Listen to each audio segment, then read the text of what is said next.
Hello everyone, and welcome to ZeldaSpeedRuns.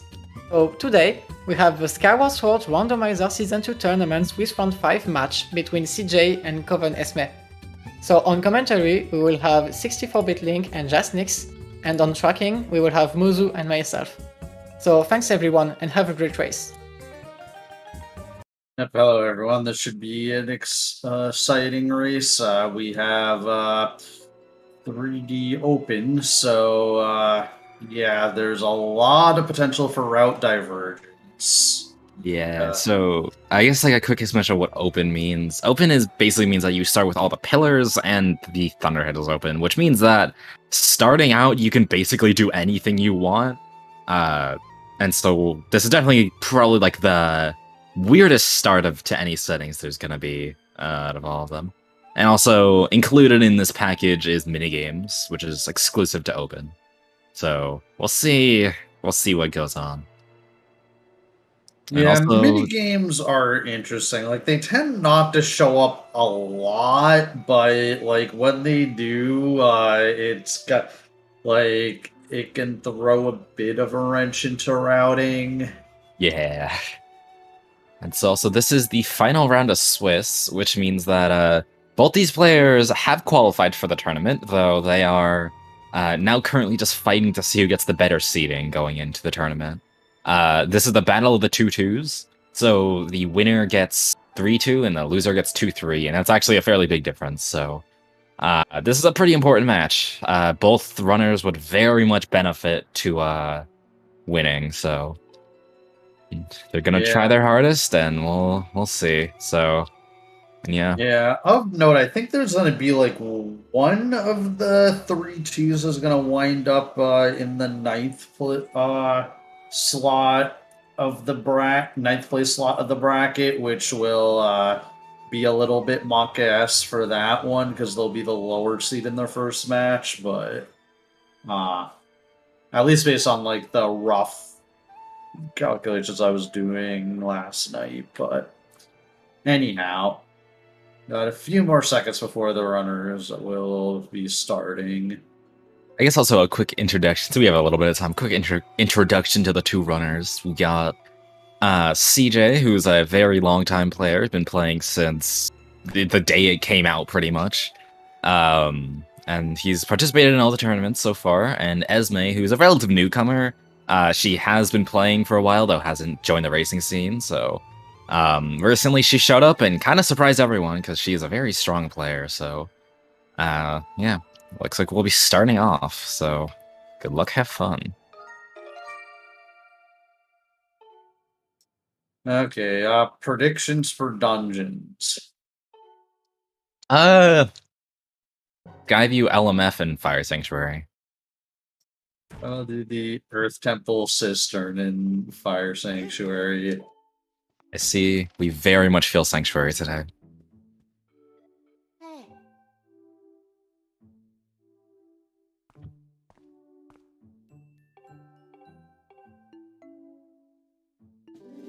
Okay, useless item on Fledge. Skyview, ETFS. Okay, well, we did Will in the FS, but also it's double bonk, let's go!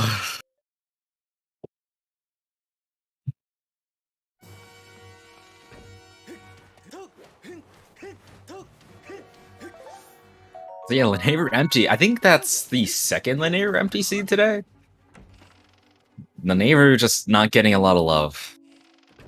Well, I mean, there could still be important items there, just no dungeons. Fair, yeah.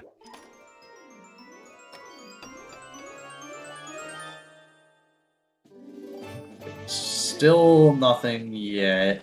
I mean, the thing with open is because there's a lot more Sphere Zero checks, there is a higher tendency for Skyloft to be empty. So there's kind of this subnet of people who just like dip off Skyloft like immediately in hopes that Skyloft is basically blank. Yeah, open is like very... Yeah, I mean, Sphere Zero is just huge. So yeah, no, there's probably like 30-40 checks open at the beginning, so I mean, it's kind of just who like you do everything as you try and get through all your check density as fast as you can. And Skyloft is a lot of checks, but they're not that fast. So, and like Elden is very fast to go through. So that's probably where we'll see first. Yeah, so CJ making a bit magic file, and Esme not. I definitely, my personal opinion here, I would say I definitely agree with Esme's play of not making one. It does make some bits faster, but specifically the bit magic file helps with sandship, and there's no sandship as seed, so I don't think it's really worth it. It just takes quite a while to make, so I definitely not a huge fan. Also, there's a bottle, so that's our first, like, quote-unquote item that really doesn't do much.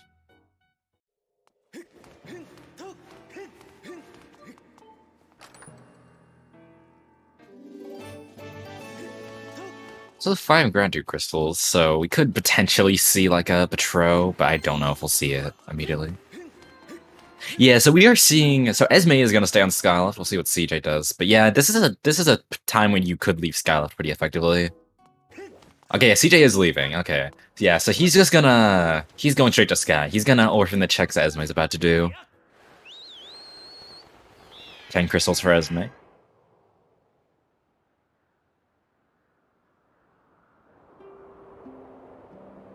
CJ's gonna head to Thunderhead first, actually. He's gonna rush the quick checks. Yeah, plus Also, one free him. stone. Yeah, the hintstone is the more important thing. As we have, there's 2 checks we can do. One of them's out of logic, though. Oh, you better bet we're getting a bug net. I have a strong feeling we're getting a bug net today. Bug net, best item. Alright, Rinna mugging you for saving your child. Sansi Sans and Mines Baron. You hate to see it, kinda. Mines Baron's fine. Sansi Sans is absolutely a nightmare. Sansi is just one of those regions that generally takes a year to go through. And also, I guess another thing to keep note of is that this is a Fire Sanctuary seed. And there's a lot of debate Sots items in this dungeon. Like there's 2 mitts that are potentially Sots, 2 beetles, fire shield earrings, claw shots. Although technically claw shots can't be there. It's not a fun hint to get. Yeah. Okay, well, we got a rattle out of logic in Thunderhead. Its mitts locked. Battle rattle. And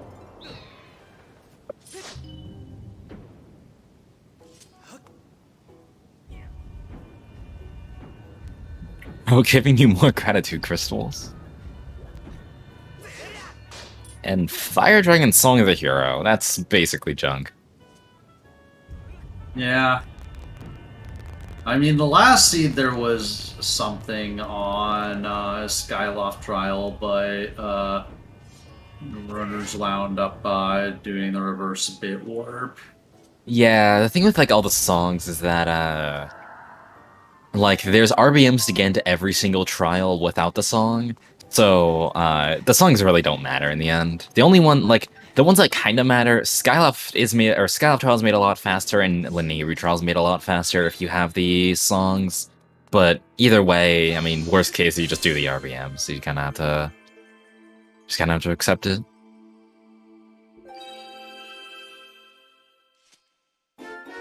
Ooh, Fire Shield earrings on Isle songs. I feel like that almost means that you rush Elden, because that's like the only item lead that you have, I guess, other than the bottle. Which... Yeah, I can agree with that. Skylar has a empty bottle, so yeah, no way in hell we're getting that. And what was the path hint? I believe it was gear him 2 to Molderak. Gear him 2 to Magma Turf. Yeah, so I mean, we also, I don't know if CJ likes the play, but you can also do the out-of-logic Elden stuff. You can just break into back half, which we might see. Depending on, but it doesn't look like CJ's really rushing his earrings stuff yet. Yeah, I think CJ's not a fan of doing the back half Elden RBM. It's pretty niche though.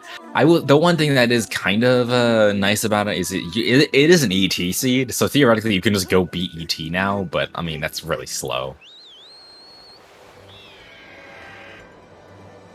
So G2 can be one of Mitts, it can be one of the two Mitts, it can be one of the two Beetles, Claw Shots, and then Claw Shots, that's basically it.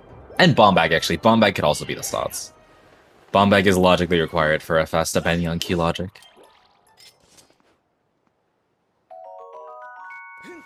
Yeah, that means Turf is an item for FS, yeah. Okay, Lonely Chest and Link is dead, and G1... there was like a... Wait, I forget... Or it was like Farron Path to G1. G1 Path is like the worst one, because it really can't lead to anything, usually, but... So it looks like Esme heard some crystals, so... Yeah, well, I mean, the G1 path... That's not crystals. ...is gonna be a projectile and or a beetle. And, I mean, finding the beetles for Fire Sanctuary is still nice, because you can... because it guards against the 35%. Which is the fact that there's a 35% chance that the boss key will be hard locked by a hook beetle.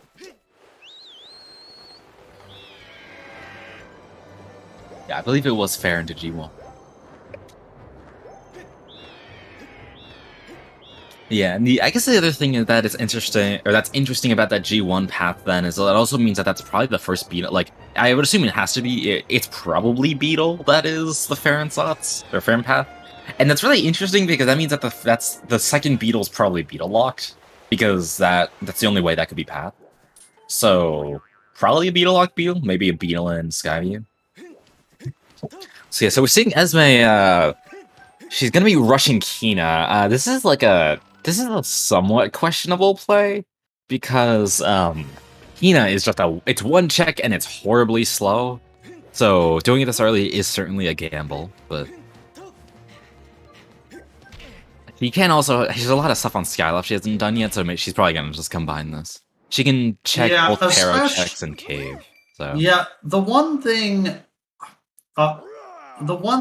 is like, if you have, especially without having like a logical way to back half of Elden, or especially not having mitts, makes it like less desirable to rush Kina, because you might have to return to Magma Turf anyways. So in that case, it's like you can just do Kina on your second Magma Turf trip if you wind up having to go back.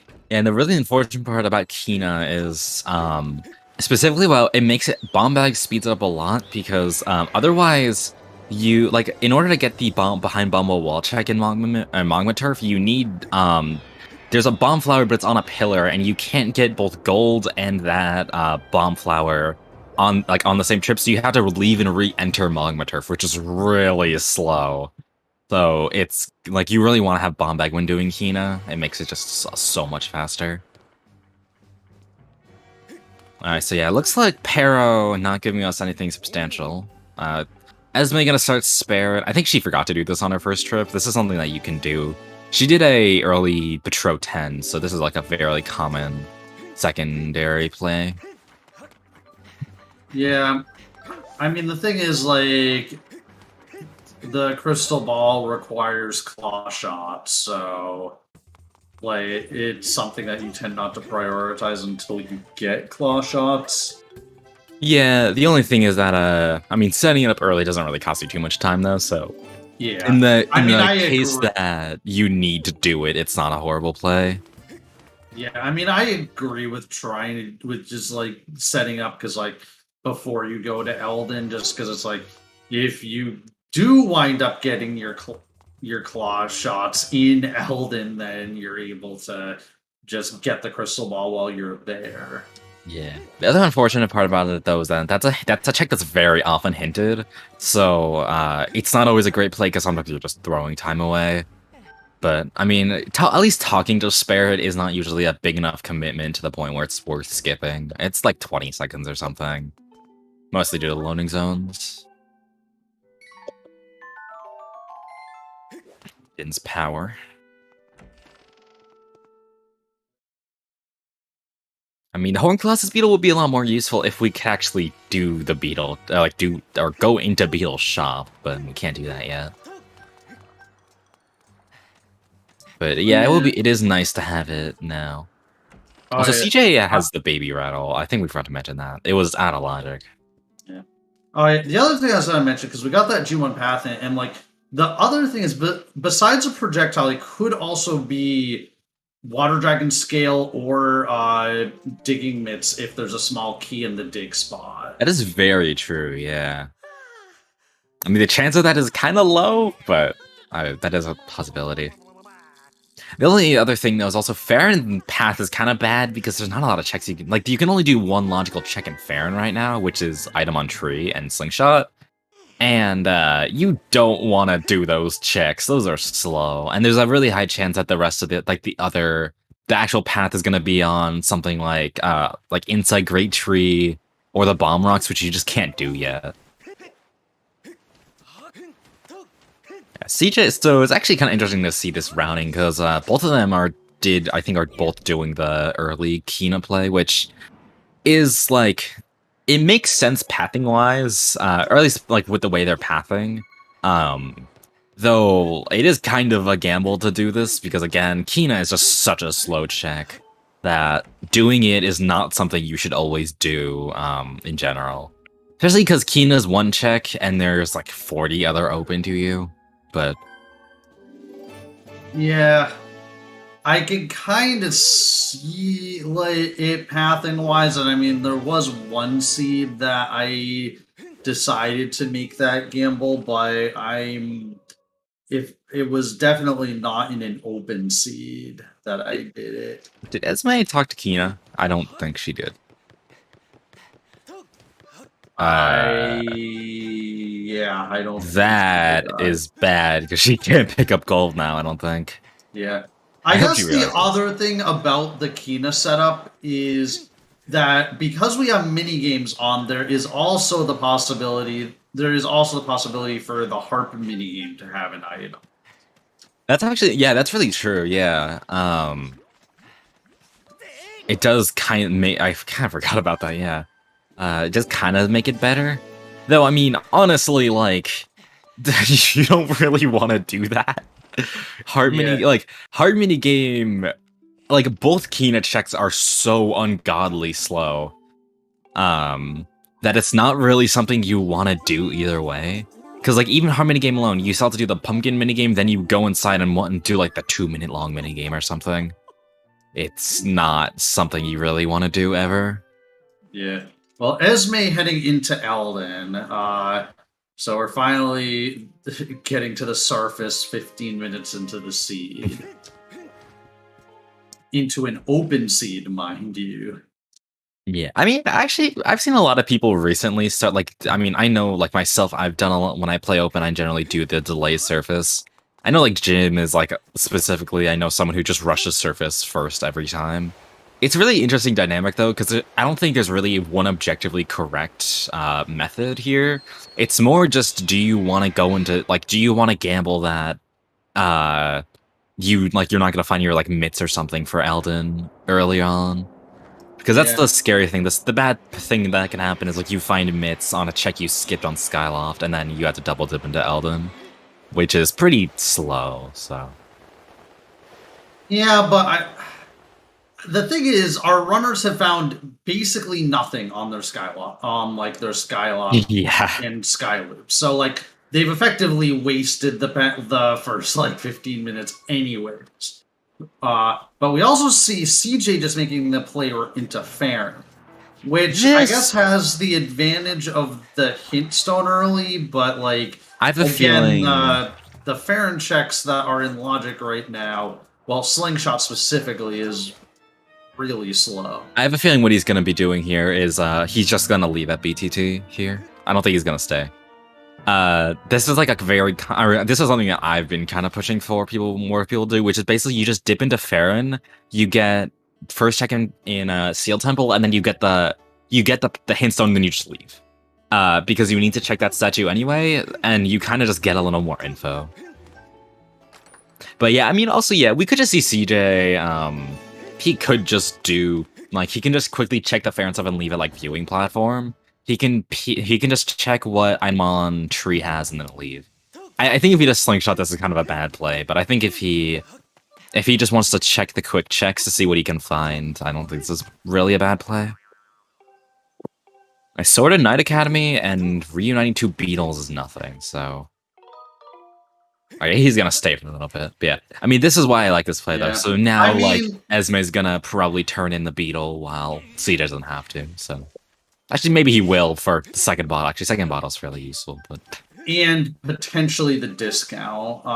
Yeah.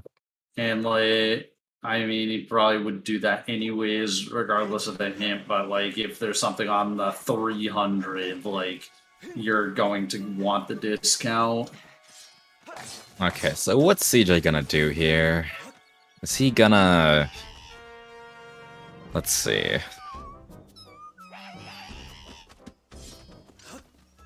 Okay, it looks like he's gonna do slingshot. I don't necessarily like this play because this is wasting a lot of time, especially for G1 slots, or G1 path, which is not something you really need to prioritize. I'd say, because 9 times out of 10 it's a beetle and there's 2 of them. So theoretically, if you logically, you're gonna need the beetle anyway for Skyview, and you can find the other beetle before you need to do this. And also, there's a really good chance that, like, Magma Turf has a beetle, because I know that was Path G2.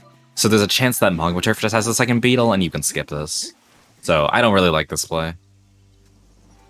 And also, you can, if you beat Skyview before doing Slingshot Check, you get to skip Machi, which is really, like, basically everything that CJ's doing here. So if you do that, then it's really good, because then it's just faster pathing through Farron. But, alright, let's see what this Magma has. Alright, nothing, so we need Myth still. Yeah, it doesn't look like the path is Myths, that's kind of unfortunate. Yeah, I mean, it could still be the second Myths.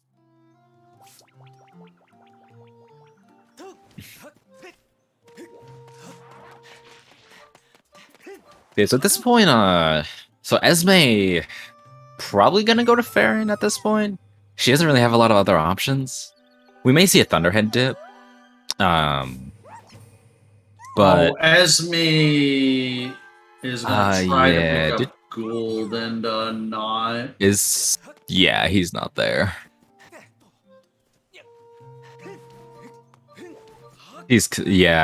I think she just realized that she didn't talk to Pum. I mean, look at, like, what's kind of good is that, I mean, that kind of sucks because you can't do it now, but the one good thing about that is that you have to come back anyway. So it's not the worst mistake, but it certainly will punish her if there's, like, something really good on Kina. Yeah, or just, like, I mean, yeah, she also just had to dip into Magma Turf a second time, which is, yeah, just wasted time. And it's kind of unfortunate also.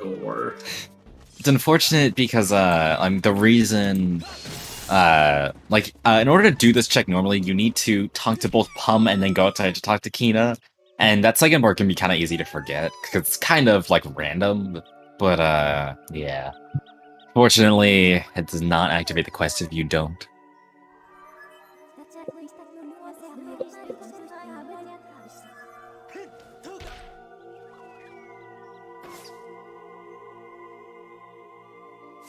Yeah, well, I mean, I think we're running low on logical checks at this point, so, like, Slingshot actually not looking as terrible right now, just because it's like, right now, it seems like it's the only logical place we have left.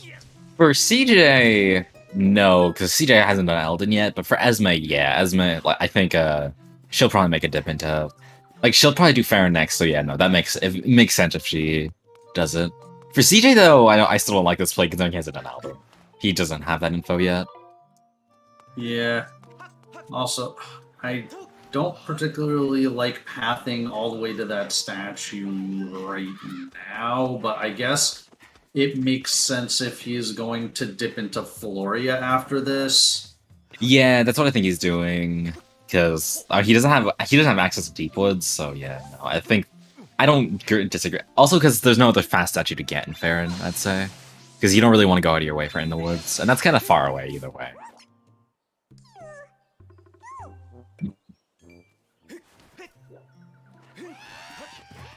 Esme gonna just clean up Thunderhead. I wonder if Esme might go back to Eldon, maybe do the RBM, but I think I would be a little surprised if she did that. Okay, that looks like a rupee. No, it's Spiral Charge. That's not a rupee at all.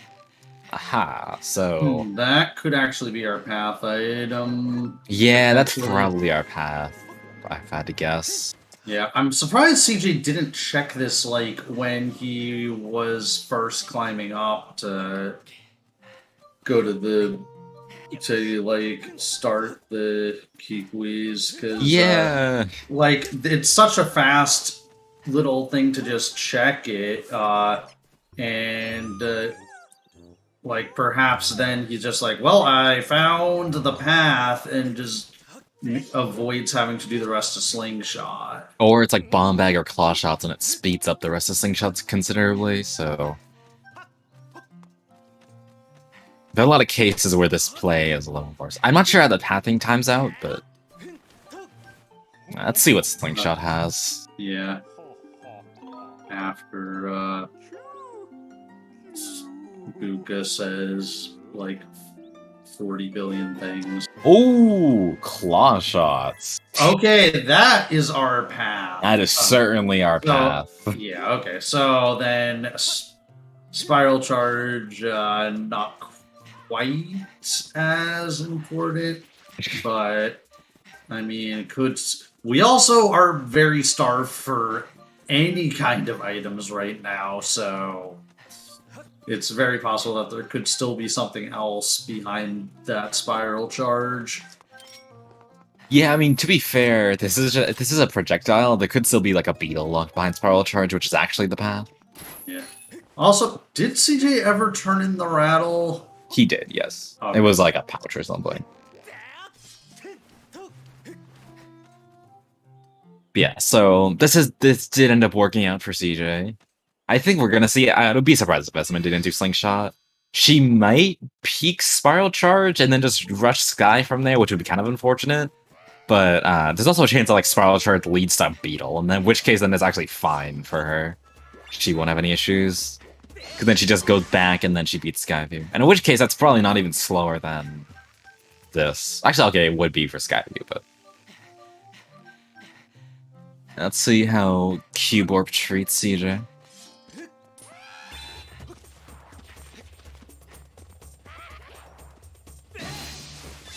Very nice.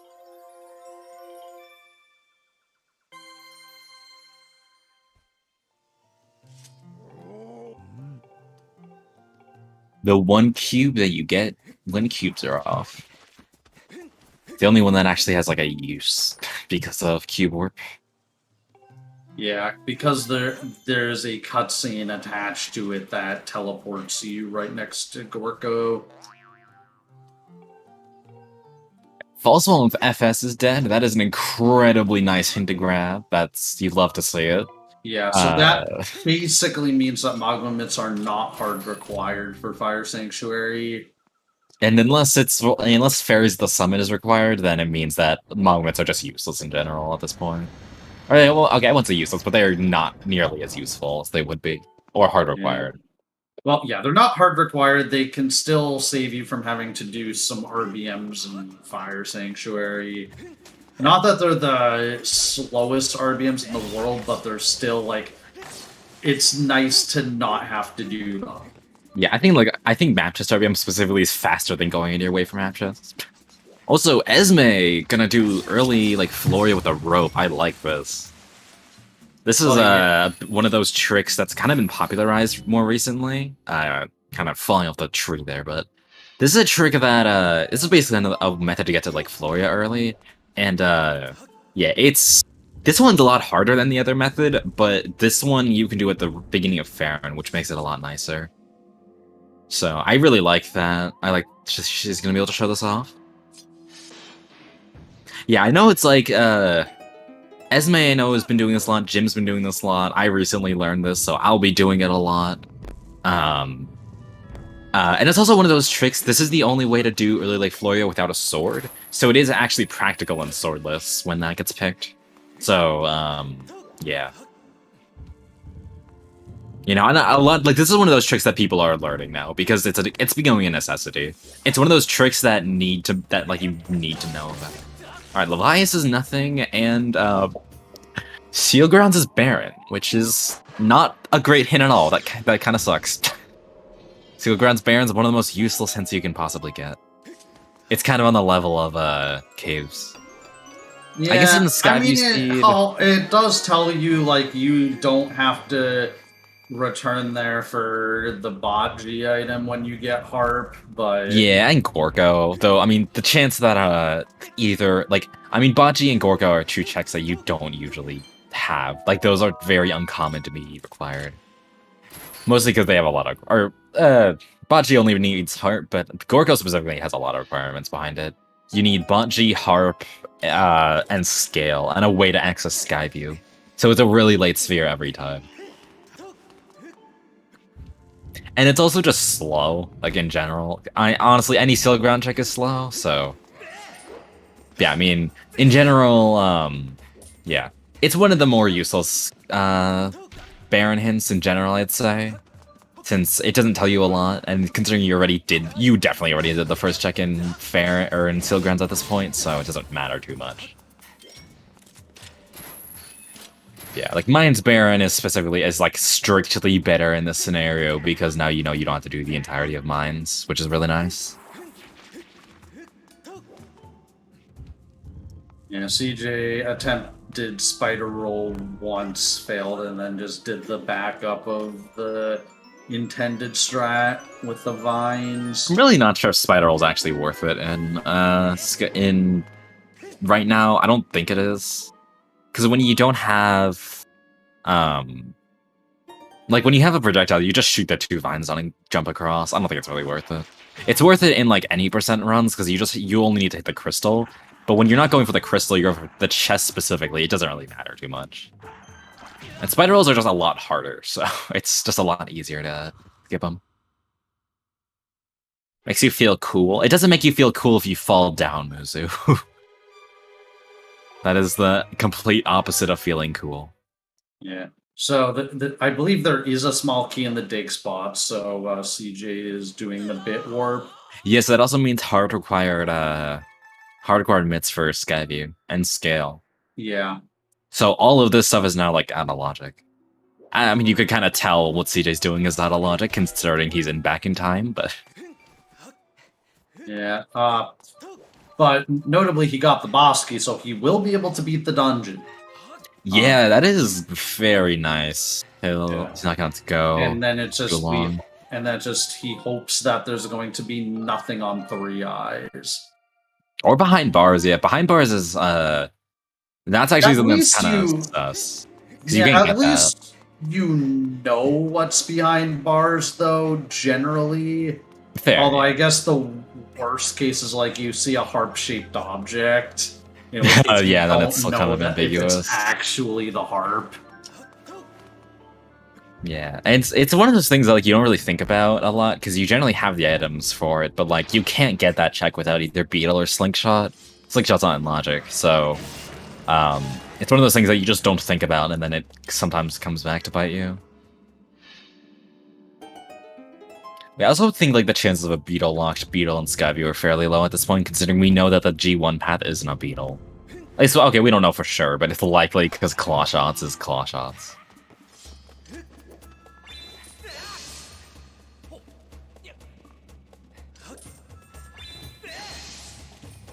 Yeah, CJ just gonna knock the spider off. You're gonna.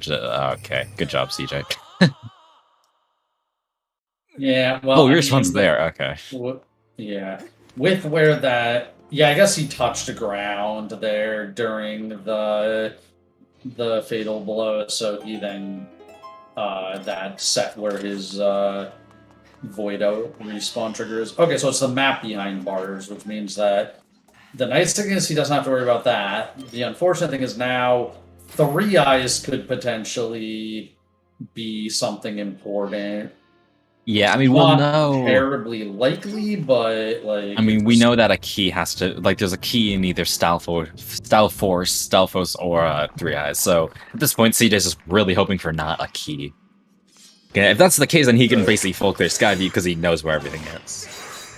I guess the one thing though is if this does turn out to be a key and he does wind up having to return here, at least he'll have the key to not have to bit warp a second time. But like that's a very small consolation. Yes, the Stalfos. The 3 Stalfos we fight in Skyview 2 are the Stalforce of Courage, Stalforce of Wisdom, and Stalforce of Power. Oh, that's a key. That sucks. Yeah. That's one of those like, oh, copium now. I'm just gonna gamble that has nothing.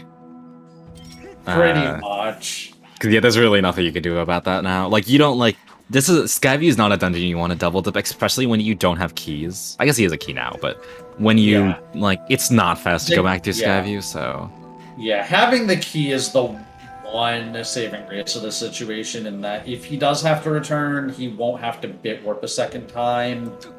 Yeah, and like, but yeah, now that we know like Gorka was dead, yeah, it just makes it really slow if you have to double dip. Yeah, and like this isn't bad routing at all. It's just kind of just an unfortunate scenario that happens quite often. One of those things that just happens if you gamble a dungeon without everything you need to logically complete it.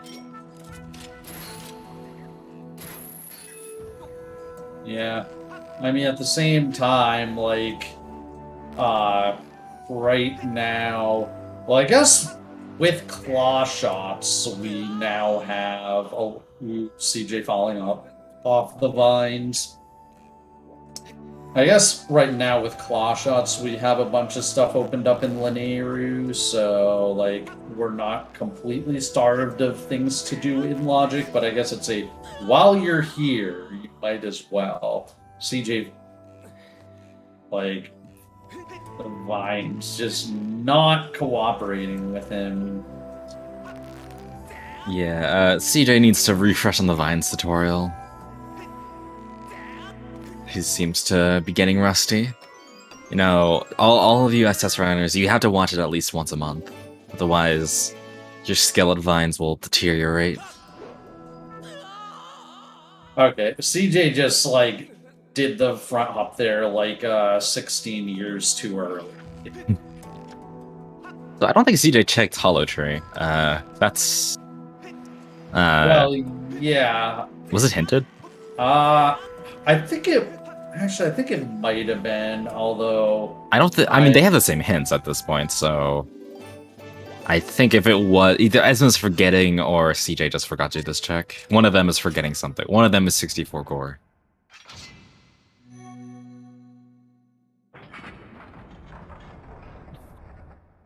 Shoutouts to H. Yeah. Also, yeah, having to kill this moblin with just Goddess Sword is kind of annoying. Takes approximately 5 years. Yeah, and then, like, you also have to... Okay. Oh no! That... Not what Esme wanted to have happen with that backflip. That is like the worst way to fail that. Because when you kill the moblin, it takes away the void plane. So if she had backflipped like either like a couple frames earlier or just didn't backflip at all, she would have been fine. That's so unfortunate.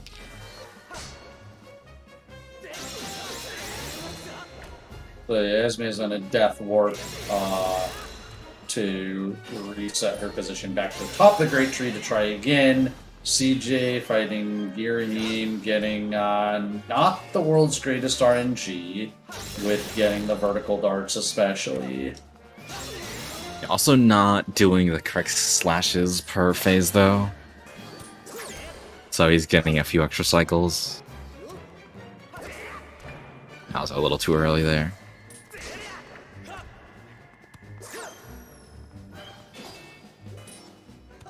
And then, I don't know if Esme got anything worth noting in Great Tree, just because I was looking at CJ's Girahim fight.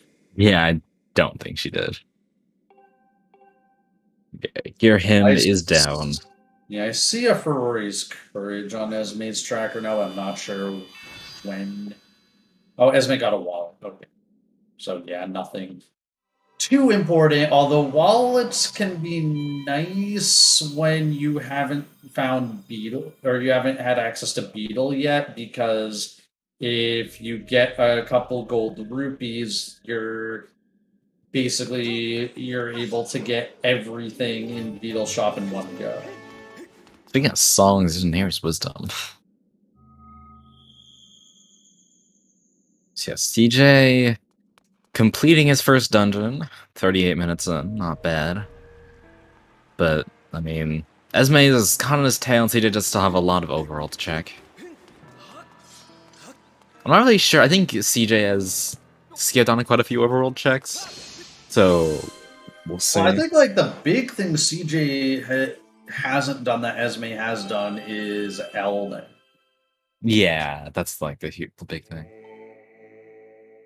And I think Esme also, like, started Spirit and maybe got a little bit further with Kina, but other than that, I think that's the big difference. Oh, CJ never even delivered the soup. That pumpkin soup is cold and it is sad. Also, both runners giving a high five.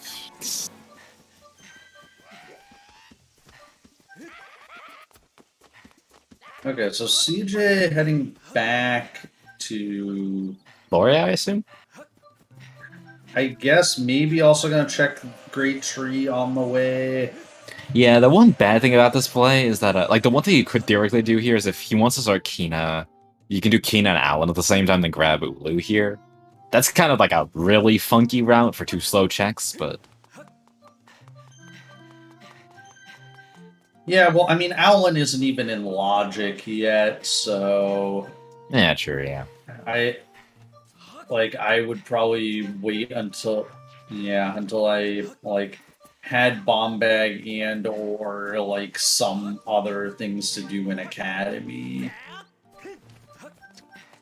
Nice shot from Esme. That shot is deceivingly difficult. Because either the Deku Baba hits it or you grab the vines, and then you get owned. Yeah, it's a really awkward claw shot. Okay, so CJ just going to Floria. Yeah, this is also, like, the one really good thing about Rope Floria in this scenario is, like, this is really slow what CJ's doing, having to go all the way to Floria. Rope Floria does cut out a lot of bad pathing you'd have to do after Skyview. So, yeah. I do like this. Like, I think Rope Floria... Yeah, it's just that Rope Floria is a really dumb and precise trick. Yeah. And it's quite costly if you fail it. Because you have to wait for the rope to steady and then, like, jump back on it and do the whole setup again.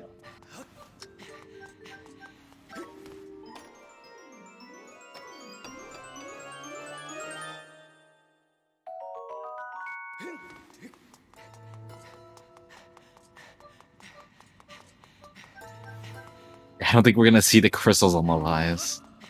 Unfortunately, this is not an Alka-Seed. So... I was kind of hoping, like, maybe it could be, like, the Spiral Charge leads to... is the path because, like, 40 has your, has your path to G1 and you have to do Levi's for those crystals, but... I don't think the seed is that mean. Though, to be fair, I mean, I don't know, I think Zeld's, like, pseudo-rolled this seed. I Zeld's had a very interesting seed. I'm not going to say much because I think they posted in interesting seeds, but quite the EUD off seed earlier, so I wouldn't put him past him to have a nightmare chain. But yeah, and actually, what's I'm kind of curious about now is like, is that clutch shot's really the path? Because I mean, any other projectile fills the role like claw shots does. So, well, I could mean, be if we Star could, Charge still. could be, but we haven't checked either the spiral charge rocks yet, so Yeah, CJ just like not checking. I don't know why he didn't check them because I think he should have got more soup, but I don't know. I think this is pretty not great routing from CJ's send, I'd say. Harp-shaped object. Oh, it is the harp. Okay. Okay, so that's so yeah. There's basically no harp casino this seed. Okay, Esme choosing to not do anything out of logic in Skyview. Interesting. Not a bad play, honestly, because I mean she knows that she can come back with Beetle and then she can do everything else. So I do kind of like this play. I don't think it's bad. It's not going to punish her either, since we know there's nothing in the back half. Yeah.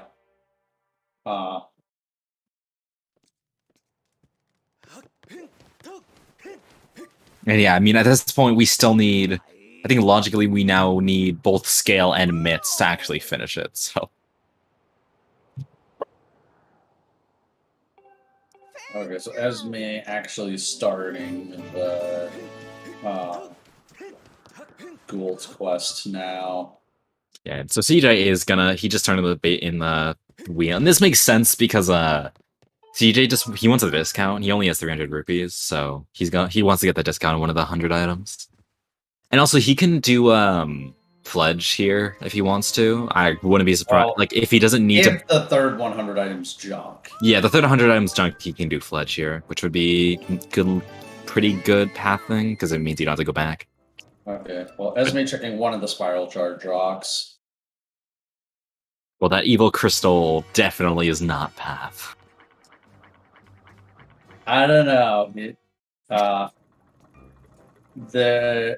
They snuck in upgrade sanity into the tourney version Kappa. Wait, okay, so is Esme actually going to do Gina crystals now? I think she is.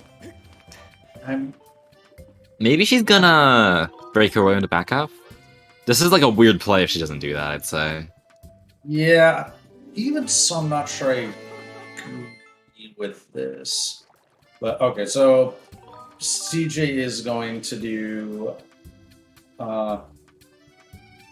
Fledge crystals, which makes sense. He can start Owlin at the same time.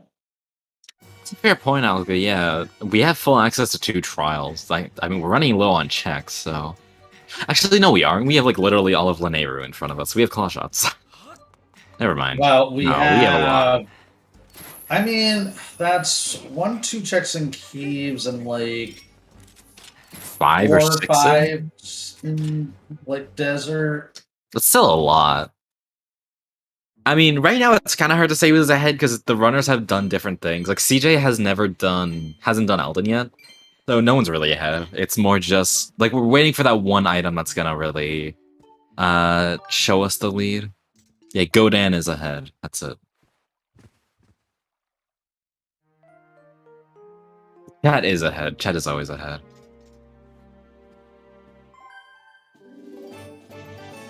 CJ getting single crystals while he is at night in Academy, which I like just getting these crystals while you've already made it night in Academy anyways, because it's just like you're never going to re-enter here at night, so Yeah. you might as well just get them in case you need them. I guess now that I'm thinking about it, I mean, we can full clear Academy now, except for Pumpkin Archery. It's freaking bow. And like the Collins letter turn in. Yeah, I will say the only thing though, if I were CJ, that I'd do is I would have started Colin's letter already, because now he's gonna have to leave Fletch's room. But oh well.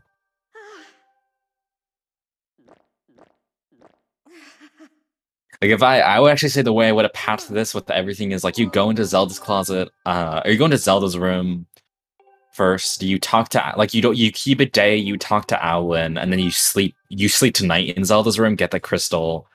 Do talk to the ghost. Go into Link's room, then talk to the ghost, and then go to Fledge. Just trying to do everything optimally.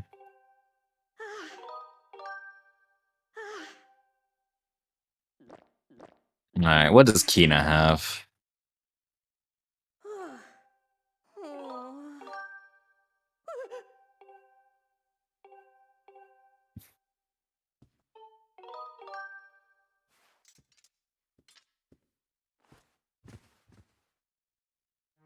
Just some cash. I guess heart minigame is also in Logic, but is this heart minigame in Oisin? I think I'm pretty sure it used to be at one point, but I'm not sure now. Alka's saying all minigames are sometimes hits. Oh, okay. We give Fletch his drugs, then he scams us. What is this?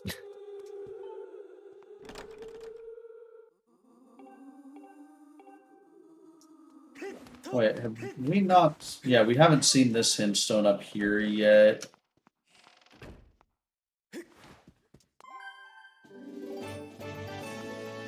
No, Zelda, that's the wrong message.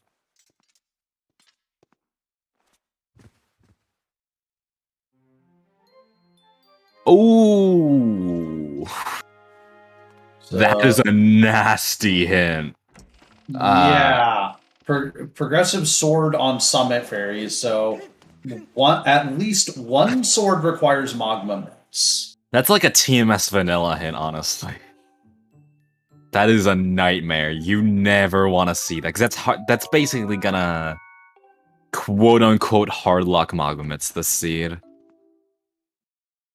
Esme didn't finish Skyview because it was not in Logic. She cannot logically beat it, so she's not finishing it. The first small key is locked by mitts.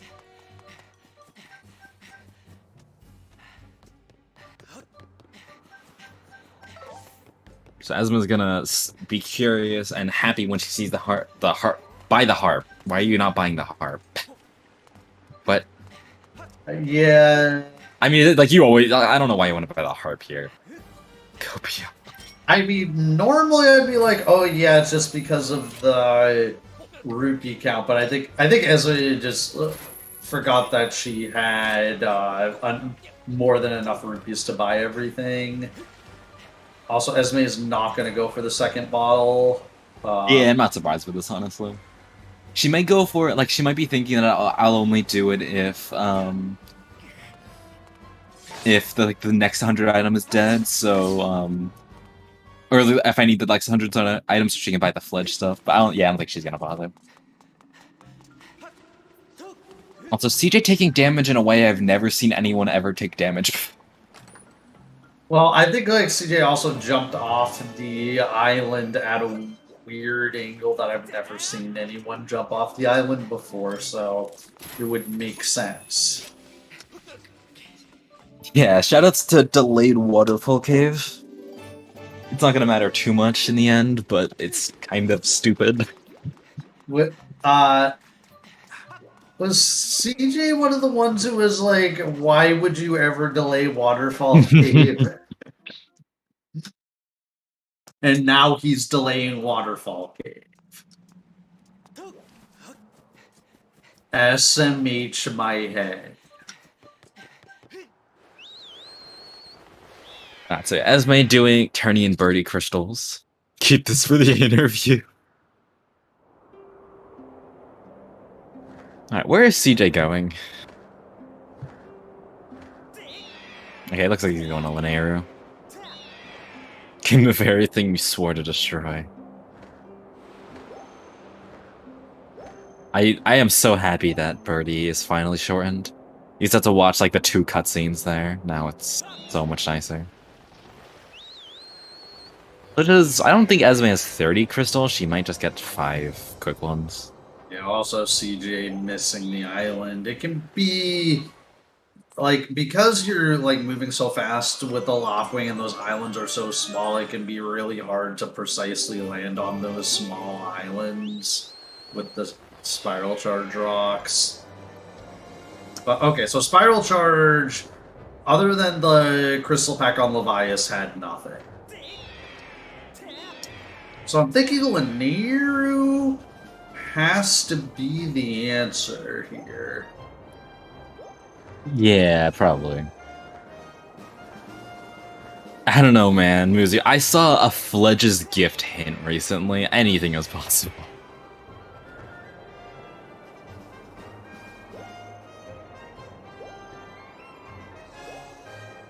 I think it's actually my match against KitKat that had that.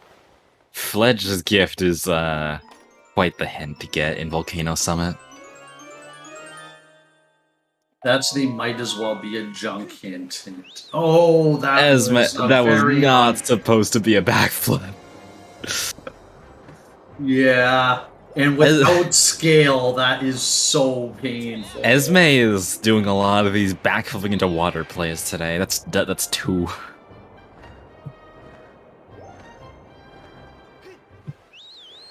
Silencing a child. Monka Extreme. I like it. That's my seal of approval on that.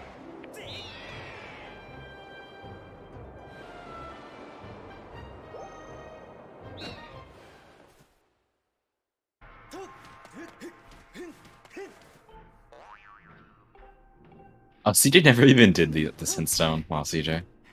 Because he hasn't been to, he hasn't been here yet. Oh, yeah. CJ hasn't been to Eldon yet, so CJ is probably going to go to Eldon, which, unbeknownst to him, basically has nothing. Or not. Okay. Debated. Yeah. I don't know why he should. Please go to Eldon. I don't get this, dude. CJ, please. How has he skipped Eldon this long? I think this is like, at this point, it's getting to be like bad routing. I don't think you should skip Eldon this long. It's so many checks. I mean, and you also have a Magma Turf path hint that can be mids. It's like Magma Turf to G2. No, I don't think there's any justification to skipping it this long. There's 8 checks plus 9 if you do Kina. That's so many. I mean, Lanayru's fine, but Lanayru has a lot less checks and a lot more that you can do if you, let's say, got bombs as your path hint or something. So I don't like this in the slightest. Hopefully CJ remembers that Mines is barren. Looks like he is, yeah. Yeah. I don't know. I don't think this play... We're gonna have to ask him in the interview what he has against Eldon. Yeah. Also, like, you can theoretically just do Analogic ET, and that's obviously, like, not a great play, but it's a play you can also do. And there's a lot of hints in... You have, a Summit, for God's sake. Like, that's 2 pretty quick checks. Or 2 pretty quick hints, and 3 pretty quick checks, so... Ooh, FS Sots, another thing you hate to see. No, that's nasty. FS Sots... I mean, actually, what can that be at this point? FS Sots. That's gotta be an FS item in FS. That's gotta be like a Beetle or a Mitson Sots. Or in Fire Sing, because we already have Harp. Heedle and... English is hard, okay. It can't be Bombs, because we know, Bombs isn't required for FS. We know, Third Monkey is dead. No, Third Monkey is dead, that can't be it. Oh, wait, no, it can be. What am I talking about? No, yeah, that's possible. I am being silly.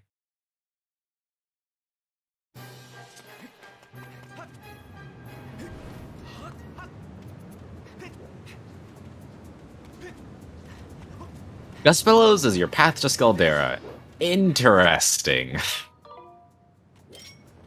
So probably that's something on Malara Well, that could be Malara, it could be Bird's Nest. I want to make the world burn, so I'm gonna say it's the Sots in Sansi that is for Skippers. Yeah. That would be, There's actually an even worse possibility. It could be the minecart minigame. that was hinted. Okay, that was hinted dead. Okay. Yeah. Sorry. Okay, that would actually be a little worse, but... I mean, we'll see. Sure. I mean, if it's not in these two checks, then it has to be that, so... Yeah, well, the thing is we don't have Cave's Key yet, so... And we don't have Whip or... Yeah, we don't have Whip yet either. Slingshot. You can get the map in, So, in notably, that is a projectile locked by Claw Shot, so... True, yeah. So, like, that's more evidence that Claw Shots is in fact Path to Shield. Yeah, honestly, I don't think I've ever seen heal in FS. That is a very low chance of happening. I mean, I've seen it in Key Sanity. Key Sanity specifically, I've seen it. Not in not Key Sanity. No, Key Sanity I've just seen special it points. once. I've seen it exactly once, and it was the seed that absolutely destroyed Yao. And me, because both of us last locationed it in that race. And speaking of the Laneru Caves key, we have it now. Commentator's And- Curse. We also saw Malara's dead, so now all of a sudden this is getting a lot more Monka-esque. Well, there's one more chance for it not to be that, but we have the Sansi Sots hint, so this could be basically saying it is Skipper Shack, which at least that points you at a location that you know has to have basically has to have Bombbagger mitts, but Yeah. it's I mean- still a yikes. Yeah, Skippers is not accessible right now, but you can just do P at RBM. Like, if you can deduce that has to be your path, then you just do P at RBM. It doesn't really matter the whip requirement. Oh, right, actually, okay, yeah, first rock is an issue there. Oh, that's your mitts. Okay, never mind. Okay, we're safe. So CJ not going for single crystals is gonna punish him.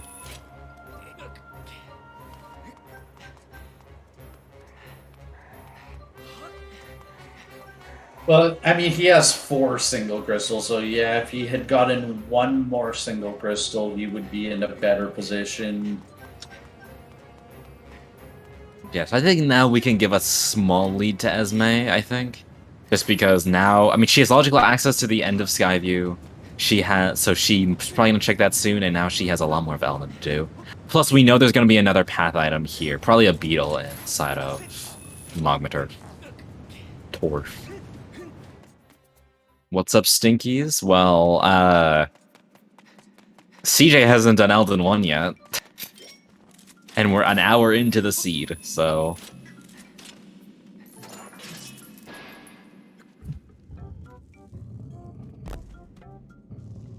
So, CJ heading directly into Sand Sea. We'll see if this, we'll see what is in there.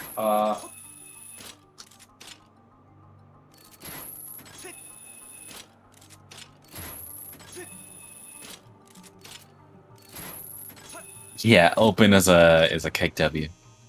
CJ think has been picking best open case- a lot, so yeah. I guess best case for CJ would be that the Sots item here is a beetle and the Fire Sanctuary boss key is Heedle locked. That is the thing that would keep CJ in this race. Yeah. Also, well, we got a Harken. We know there's a something else here in Magmaturf, but unfortunately, I mean, Esme just got a heart container, and even though the game loves her, love cannot be sought. So.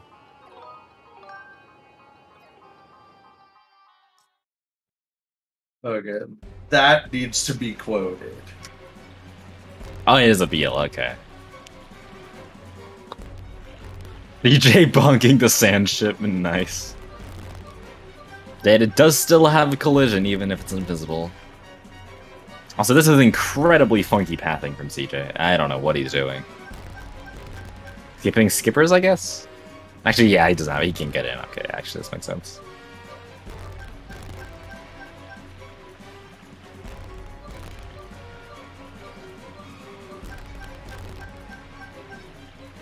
Okay. Actually, now that I'm thinking about it, does CJ know about the fast minecart track is dead?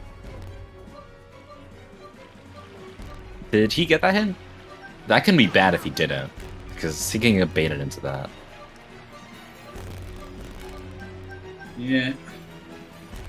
I mean, he might just go here for the hint. I think that is a play that CJ has been known for going for, which...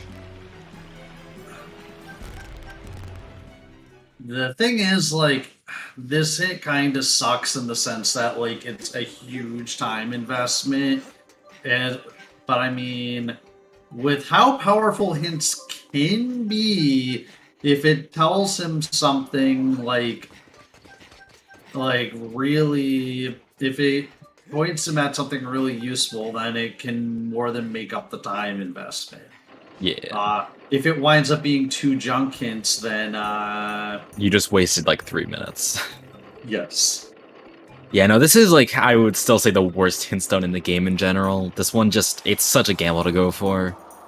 And it's not always useful. Mean, Temple of Time hint in non-LMF seeds, even though I think it's the Yal play to go for that one. But well, he's like the only one of 2 people on this earth who knows the slingshot setup.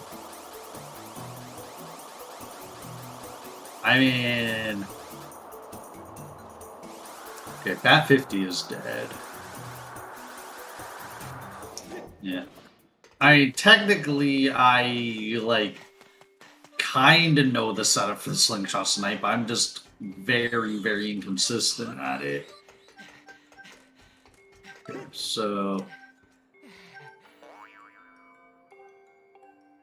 Okay, well those kind of suck as hints. Yeah, it's 2 trials that he was probably not going to go for are dead. Oh, that's so unfortunate. It's just been like having so many unfortunate, just missed jumps. Yeah, that's one I've never seen before. Between the one on this, the one that was on the Skyloft waterfall, and now this. The Skyloft waterfall one was probably worse than that one, but still, it's just you don't want to see that. Esme is quite jumpy today.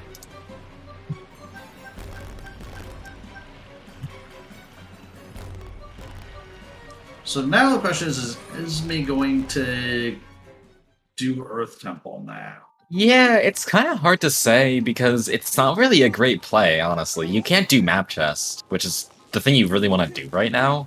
Or not really want to do, but like you can't do map chest quickly, and that loses you like 2 or 3, or I don't know about 2 or 3, but it loses quite a bit of time to go for the RBM, so.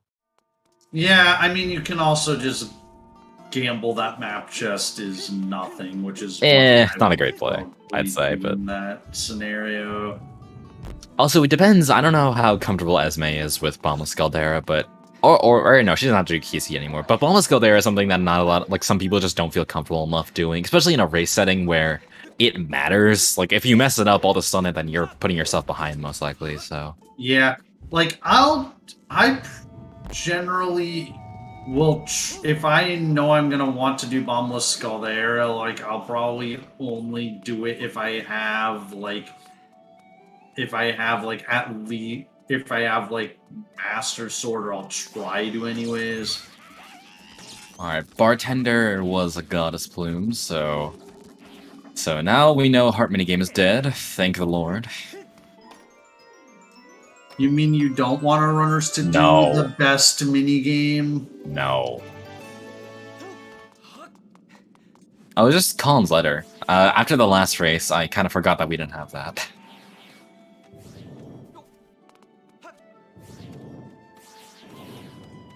Heart minigame was the worst. That is the most accurate thing that anyone has said in chat all day. It's okay, you're allowed to be wrong. That's true, yeah, there is a Sword and Academy. But though there is still a decent chance that's like Owlin or something. But yeah, no, letter does matter a little more. Also, it could be like freaking Pumpkin Archery. Oh, I want to shout out Esme going for Alden out of bounds. This is not faster here, but I like it. Let's go. Nice, pretty clean too. It's a relatively new trick that was came up with, and also was kind of found to be faster. So now yeah, big shoutouts to Esme. Yeah, Going for it. Faster for like any %. In this situation, I'm not convinced it's faster because no, it's not. We have claw shots. No, there's no way. Ooh, scale. That is nasty. Because that's full logical access to the end of Skyview for CJ. Oh no! Taking a death in Pirates. That is gonna cost him. That is a very costly mistake. Yeah, I mean, it depends. Like, CJ might choose to just dip without getting the third chest, Yeah, which looks like he... So he's just gonna gamble that it's not anything important, but now that he has both a fetch quest item and a scale... Yeah, like he does know that that was his thought, so that is the one thing that can kind of suit his mind. But yeah, no, it's kind of scary. He got fairly lucky there. I mean, flashbacks to like, was it CJ's last race where he, or there was some race earlier in this tournament where someone dipped out of Skyview with like, or no, sorry, not dipped out of Skyview. Dipped out of Pirates with only like one item, and then there was like the harp in one of the other checks later. I think that was Esme's race. I think she like didn't do Pirates, and that all of her go mode was in there. Okay, yeah. All right, Rupee Medal, great item. All right, CJ is in Elden, an hour and 8 minutes in. Took him a while. Alright, Water Dragon Song the Hero. Song the Hero is now complete. Oh boy. So glad. That's gonna be such a great, useful hint to know. Oh boy. Alright, so I'm actually curious here. We couldn't maybe see Esme dip into FS here? Just do the first check? I actually would not be opposed if she did that, because she can check if that's like a hook beetle. Because there is an FS Sots. So we know FS has one item that we're gonna need, and at this point, like, we know where a lot of stuff is, so... I mean, we don't know, like, we have no bomb bag, which it can very well be. So I'm curious what Esme does here. Sword in Sky, actually. We haven't found that. We haven't found a single sword. What can that be? Oh, Fun Fun. Okay, so either one of Fun checks is, like, Pat 10 hit.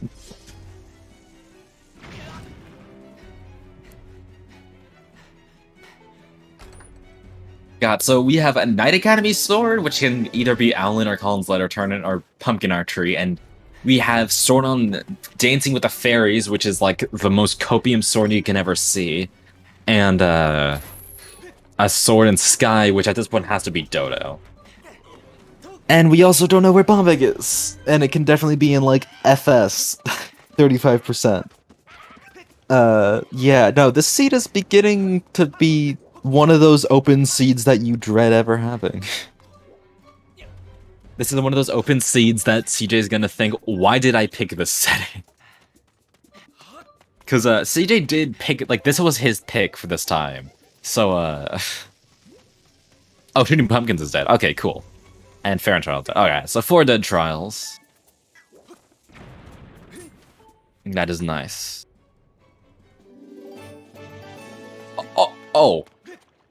Oh, that's really nice and convenient. Okay. Yeah, no, that's really good. Because Esme... Yeah, so Wow. she'll get a sword really going into... Yeah, she'll get a sword going into Fire Sanctuary, which... Yeah. I mean, granted, not the biggest deal, but is just nice to have. And that's also a hard Mitslock sword, so, or not sword, Mits, which CJ isn't gonna get for a while. Yeah, also, this means Esme now has more incentive to do back half of Fire Sanctuary. Yeah. Because he only has to do map chest RBM. Esme getting probably fairy. did not want to pick up that fairy, but... Yeah. Those fairies always scare me. That's happened to me before. Yeah, no Goddess Sword G2.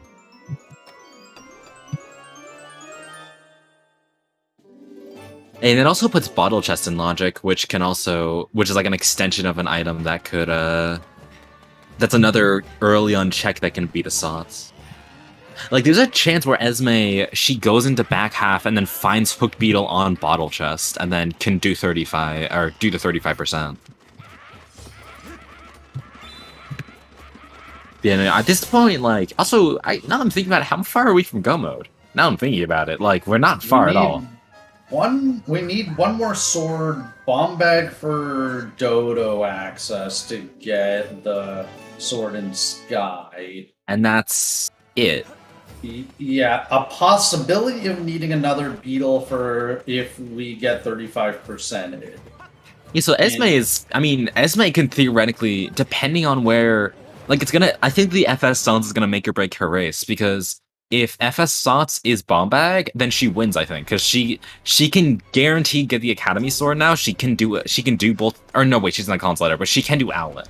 So she'll probably rush Owlet to see if that's her sword. If it is the sword, then if she has Bomb Bag, she just does Zodo and she's Go Mode. So, and she knows where Balskis are, so this is really good for Esme. She's gonna do back at first. Yeah. And no, this is like one of those things where, like, CJ has done a lot of stuff, but like a lot of the stuff CJ's been doing has not paid off. Like, he hasn't been really chasing his hints much, and that's not paying off for him at all. So Esme's gonna need to do this a lot. She should really save a second time so she doesn't have to do this a bunch. Yeah. I mean, I think, like, last at ISC where I entered FS with really high health, but I at least had Bomb Bag in that instance, so it didn't matter nearly as much.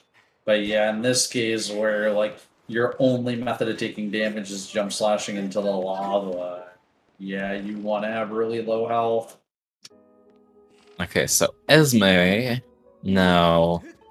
So yeah, so CJ is also going to be getting his digging mitts, or he's going to get his gust balls, which leads to his digging mitts. Yeah, it's unfortunate kind of the ordering that CJ did things in, because if he had done this stuff before, with how much he delayed Eldon, like, if he had delayed it just, like, a little bit longer, he could have just one-tripped Eldon. Yeah, like, he committed to the one trip, or he committed to skipping Eldon for a while, but yeah, no, like, now this specifically is ruining it. And, like, this is just putting CJ behind, strictly. I mean, Esme, like, the one scenario where CJ is ahead is if everything works out, except Owlin doesn't have the sword. If that's the case, then that's really bad for Esme, because she's gonna have to go all the way to, freaking Sansi to get her sword, but there's also a chance that she doesn't need that sword. There's another sword somewhere along the way. We don't know where the last one is, so... Since Desots is the scale, which is a logical access to get to the back half of Skyview. Actually, yeah, she does have Sansi Sots, though. I mean, the thing is, she's gonna get baited into all of Lanayru because Lanayru has Cave Ski. So she's gonna do a lot of Lanayru main either way.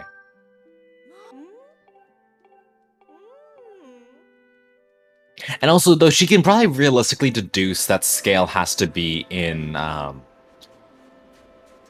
Pirates at this point, because of... I mean, like, that's, to be fair, I mean, yeah, there's a lot of Sots left, like, but I think there's a decent chance that she can just assume that it's there. But also, what are Esma's commits? She doesn't have a lot of them. I guess she has mitts, so it doesn't really matter too much, but... Miss Bellows is an Eldon? So there's a Mr. and Mrs. Bellows?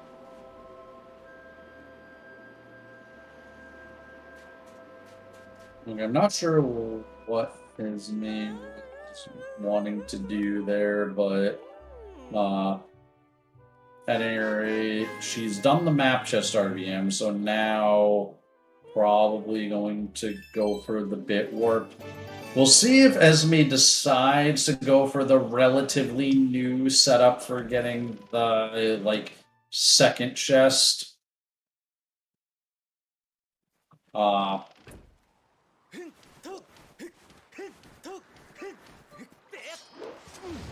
Because, yeah, Mario did go for that in his race against me last night, but he also spent a lot of time on it. So. Ooh, wee. So that could bait CJ into Skipper. Yeah, And so the other. I don't know that CJ's gonna get baited by that though, just because like he knows that scale is required for this seed, so it's the most likely to sand sea softs. He could be. I mean, yeah, that's fair. I don't think Sansi was double sauce. I think it was single sauce. Okay, Esme is going for the second chest setup. I've never seen this actually. How does this work? Yeah, to be honest, I'm not 100% on it. Just like you do a void out, and then it kind of manipulates the loading zone so that you can jump down to where the other chest is. But this door is not exactly a correct door. Well, yeah, because we are in an unloaded part of Fire Sanctuary. I really am curious if what Esme's doing is correct or wrong. I can't tell you. I'm so confused. I've never seen that. I know there's like a thing. That does not look correct. No. Yeah. Unfortunate. Yeah, this is something that I should learn. This is a very odd trick. Yeah, we just have to hope that this doesn't, like, turn around, like, Esme's advantage by, or that she doesn't lose it by failing this trick over and over again. Yeah. Yeah, so CJ rejecting, not giving the letter to Crane. CJ walks up to her and it's like, okay, I have this letter for you. Oh wait, no, I don't. Okay, pretend this never happened. Alright, so yeah, I think this next check here is gonna make or break the race for Esme. There's a chance that Esme is literally in go mode when if Collins is not a sword. There's a chance that she can just win here. If not, then the scenario gets a lot worse for Esme. So let's see what happens. Yeah, honestly, this is one of the nastiest open seeds I've watched in a while. This one's just a mess.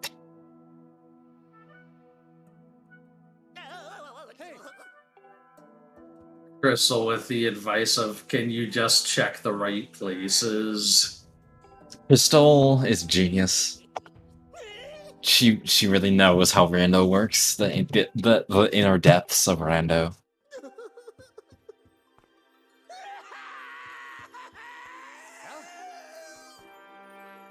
You're so 5-head. It is not the sword. That is so amazing for Esme. That is so good. Because now Owlin has to be the sword. So this just got a million times worse for CJ. Esme's.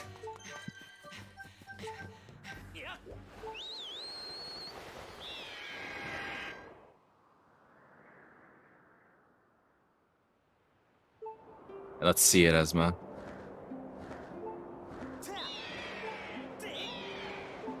Okay, we can see the chest, and now... Oh, wait, what? Okay, that's so weird. Just crystals, so... that is a very interesting... What the frick is going... Oh my goodness. This is like frickin' door cancel. Well, this is what happens when you're in a part of the map that you're not supposed to be. This looks, this is very funky. Also, did Esme just take damage? Oh, she did, yeah. I saw some red. Esme, okay. My weed whacker is showing. Also, CJ, you're gonna die. CJ! CJ missing a frame perfect sailcloth pull by 1 frame cap. By one frame. He was not even close, he jump slashed. I don't know what CJ was trying there.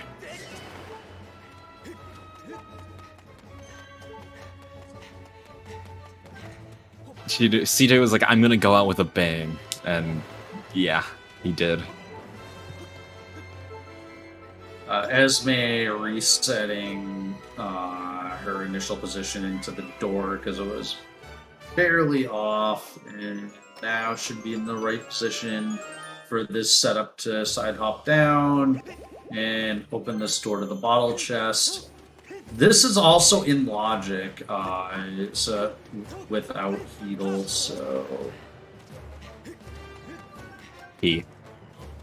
Well, that's kind of scary, actually. Keeping there kind of sucks because that does give logical access to the heal-lock checks, being the sots here. But I think Esme's just praying that it's not in 35%.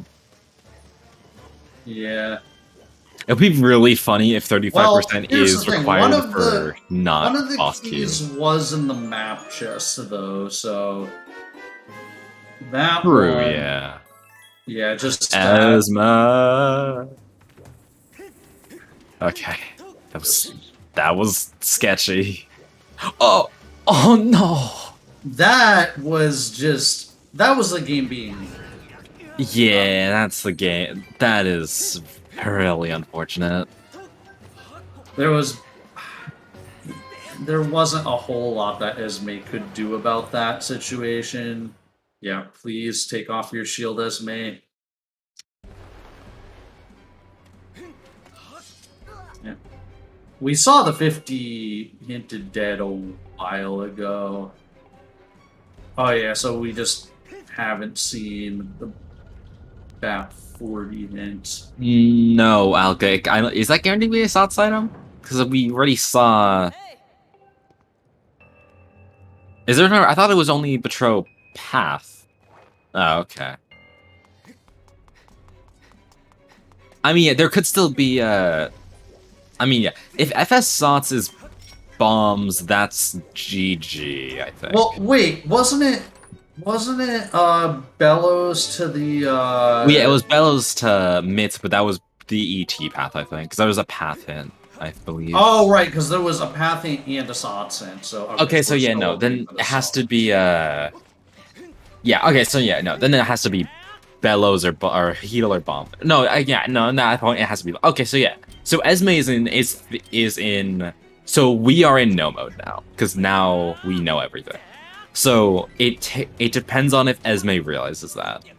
Because if she it depends on if she rushes, if she gets her bomb bag, and then rushes Owlin to check her sword, then she's in go mode and she's gonna win here, because she's in no mode now. Because now we know everything. Oh yeah, true. Bombs could be at 35% land, but then we get the Hook Beetle on 40 and then come back. That still keeps Esme's lead. Yeah, no, but yeah, you just go get it. It's not a huge deal. You just go and grab the Hook Beetle if that's the case.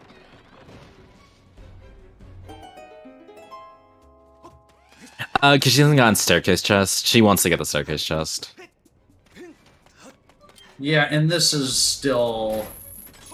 I mean, with the amount of time that Esme is taking to set this all up, maybe not, by doing this bit, Warp is faster than the statue RBM. Yeah, she. I mean, also it's not really. It's more so she's made a few mistakes with the bit warp stuff. So, unlike the ET ones, these Lizalfos, like they like the second one, even if you kill it, it still survives. For some reason, ET, if you die to Lizalfos, the one you already killed stays dead.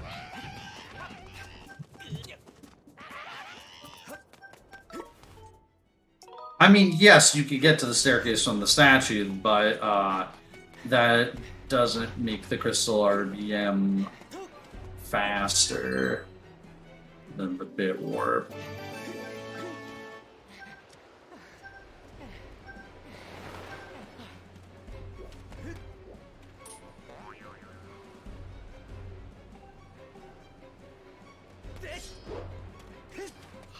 Alright, what is on the staircase chest?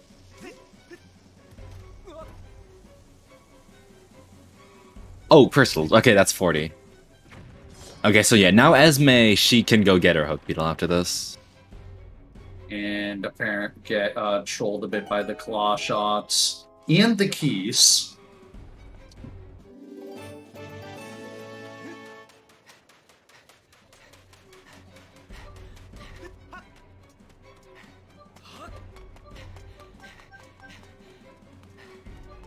At this point, we have 2 more checks in the back here that she can get with Magma Mitts.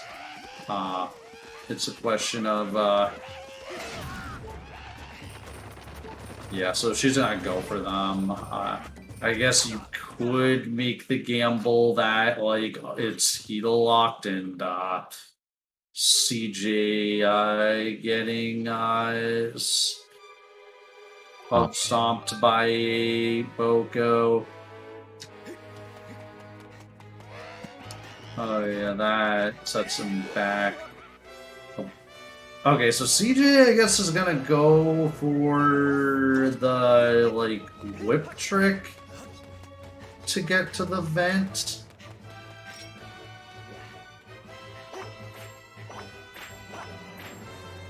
I'm not sure if in the end this is gonna be faster than climbing back up. I guess marginally.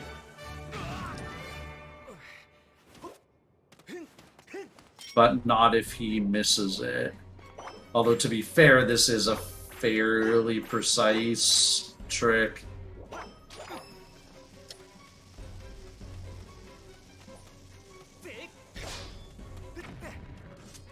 Yeah, I don't like this method, personally. I think you should do the... You could just, like, run around the slope.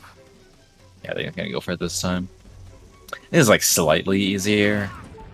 No, I think you need to throw the well, though. Yeah, no, this is pretty precise, though, yeah. If he doesn't die again, that would be really unfortunate. I think you're throwing it away, too. Hey! That didn't work. Okay. Esme. Oh, no. This is really bad. Run. Jesus. Okay. Okay, we're fine. We can pretend that Esme was just damaging down on purpose for after the Plat's chest. Yes, on purpose, Copium. Yeah, that is I mean, that's one of those things when you want to see a heart rate counter. That's when you love to see it. The map. Now Esme will not get lost.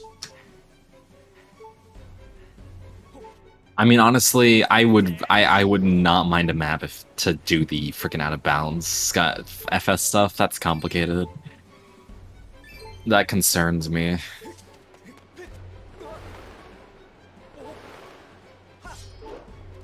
Okay, so Esme going to do the Plat's RBM.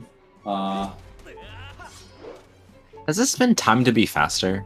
I don't know that anyone has ever actually timed it in Rando. Whether doing the RBM is faster in Rando. Honestly, I kind of go back and forth on, in this situation, whether I do the RBM or I just do it the intended way. I guess if you're not like super comfortable with the Platts chase, then doing the RBM is probably faster in that case. Yeah, I think we need to do like a hard timing for it. Also, yeah, perfect Platts is not that hard to get from experience. I mean, you kind of just have to follow him. Yeah, well, it's a little nuanced. Like, you wanna... Like, you need to kind of bait him into a specific direction, and then you can just chase him down from the opposite direction.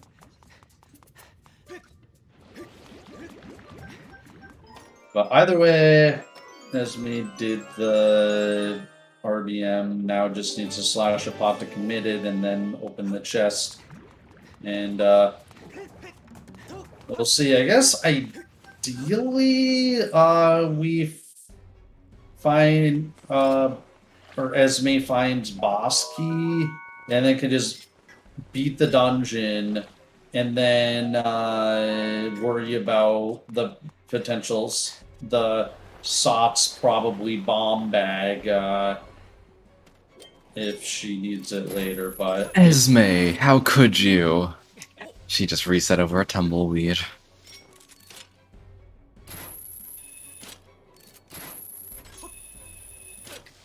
Okay, well that's it. DQ banned. Bye, Esma. You had a good run. Congrats to CJ on the victory. Esma has been banned from everything.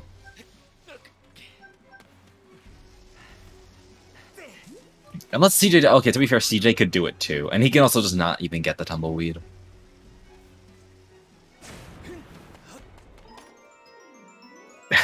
I can do one better, Yal. I can play Wind Waker, then I can delete Trevor, and then I can beat that. Clear rule violation. Because she save scummed a tumbleweed. That's why. Okay, so... What is Esma doing? has Esme not checked the spiral charge rock yet? Oh, she's checking for the sword, actually. That's it. Yeah. She didn't check this one. Okay, so... Like, at this point, I hope she realizes that, like, her scenario. Yeah. Like, please go to bat 40. Now. This She's gonna check the underhand, potentially no. be CJ's path back into this race, though. If CJ just, like, does the front of Fire Sanctuary and then just... I guess the one issue is that CJ won't have the crystals. Because there were... I think Esme got 10 crystals in back half. Or maybe it was... Maybe one of the 5 packs was in... Was that first... Yeah, so there were 5 in the front that... that CJ will get. And then CJ is definitely one to go for loose crystal. So that could be his path back into this. Is if he decides not to do the back half out of logic. There was a 5-pack on second cheesy.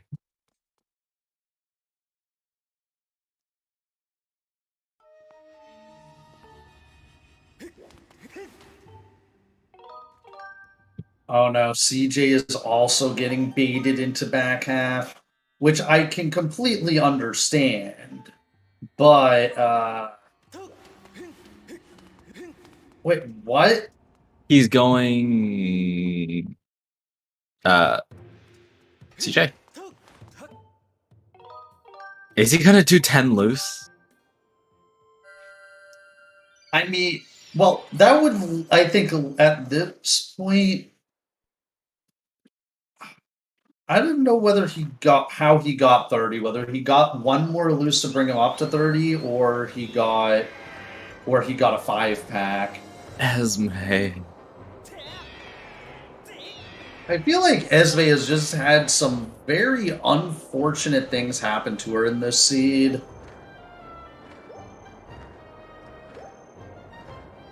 What is CJ doing? He's going to Thunderhead.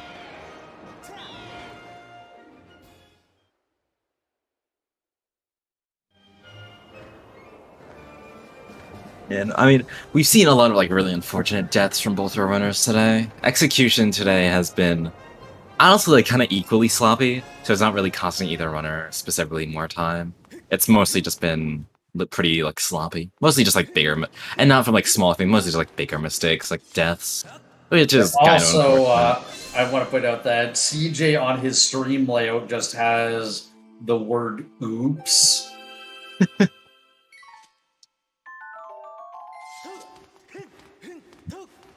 Today is a So bad day. clearly, he is not happy with his decisions, and although that might have been from the pirate's death.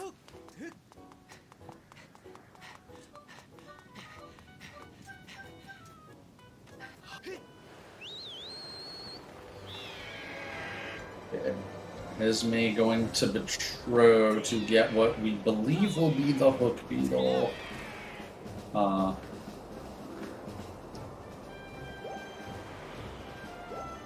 Oopsie poopsie indeed. Oops, all mistakes.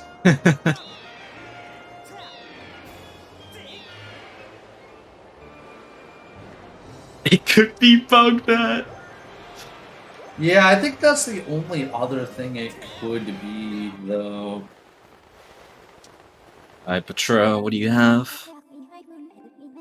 It is the Hooky Beetle. Esma taking out her frustration. CJ, what the hell are you doing? Yeah, I guess that's interesting, though, because I feel like Esme should have the information to have worked that out, that it had to be there. But maybe just upset that it was on such a late Betro chat. Fuck that! Let's go! CJ, I'm so proud. Let's freaking go. Okay, that's potentially bad for CJ. That can bait him into Thunderhead, which is bad. Because at this point we know that's probably not required. Oh, Esma's gonna do Fledge. She's gonna be a little disappointed. Yeah. That Jasnik so wait. What's this prediction? Oh, it was the Bugnet. Only 60 points on no.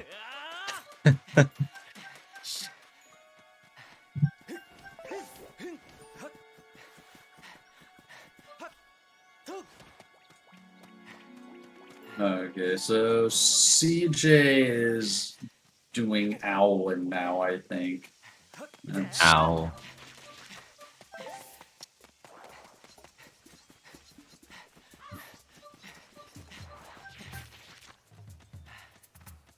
Yes. This is really unfortunate for him, as made too, that she's doing Fledge with one bottle. Oh yeah. Well, she may come back and do it later. I hope that that's what she decides to do, that she's just gonna like go upstairs, talk to Alan, and then go get the sword. Or, Yeah, she'll like do Owlin first. yeah, and then she'll get the sword there, and then just like drink the stamina potion, but Yeah, that would be the better routing here. Oh, and I think she's done a lot of academy checks actually. She's yeah, she is. She's kind of behind on overall checks, really. yeah, well, she did kind of rush the dungeons, but now that all that has been now that she's kind of run out of steam on the dungeons and like the direct path to them, she has to catch up on other checks. Oh yeah, that is also true. Esme still needs to beat Skyview. But Yeah, she to be can easily fair- do that, like when she goes to do Alan. That's Yeah, fine. no. Her Skyview's not going to take her more than like 5 minutes. The problem, though, is that, I mean, she could realize she's in go mode. Or, okay, here's the thing. She can realize she's in go mode, but she can't, because she can't confirm she's in go mode yet, because she's not going to do Alan. If she does Skyview and Alan on one simultaneous trip, then that means that she's gonna clear the rest of Skyview too, which is not gonna be good.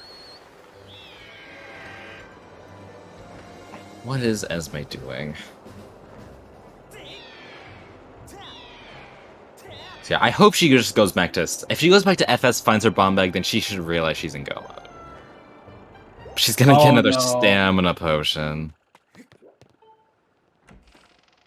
I mean, I hope she doesn't use... I mean, it's not the worst, but I hope she just doesn't, like, rush back now. Please don't tell me that CJ's going to fight Levias for... Okay. Oh, no, he's gonna do Kina.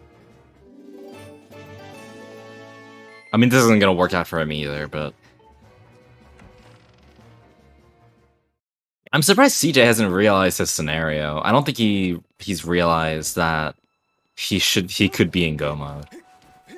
Especially because he knows that Alan has his sword, and he knows that there has to be Heedle on frickin' that 40. Yeah, Maybe well, I he guess it doesn't- depends doesn't how back many single crystals he still needs to get. If he's only needs 6 more single crystals, then he can easily get them on one Skyloft trip.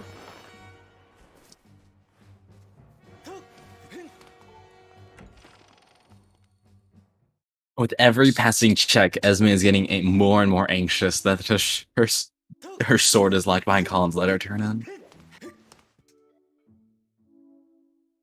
Did Esme already talk to Alan and we just didn't see it? I believe she did, yeah. Okay. Okay, then that makes sense. Okay. As I hope she... I mean, she also might just be doing it on our way out, I'm not sure.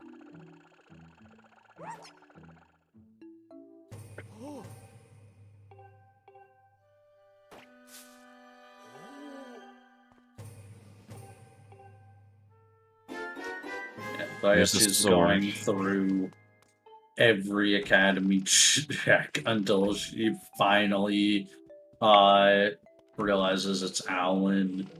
CJ? CJ gonna sleep in the bed of death. But it's not the bed of death today. What's the crash chance on that bed? I have no clue. I just know that it happened to Yal once. Yeah, we don't trust Alan's bed.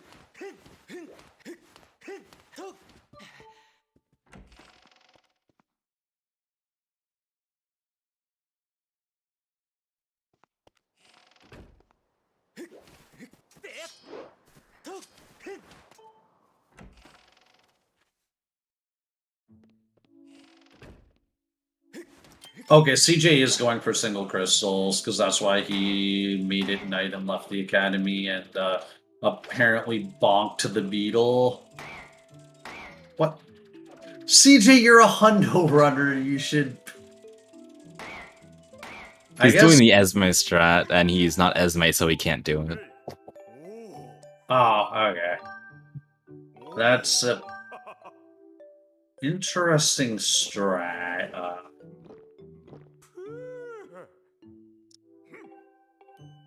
Don't know that it feels appreciably faster than just flying the beetle up to it, but It might be, I'm not sure. otherwise that's a monk-ass thing I need to learn for Hundo. Esme or CJ's pants are just a microwave that keep the soup warm.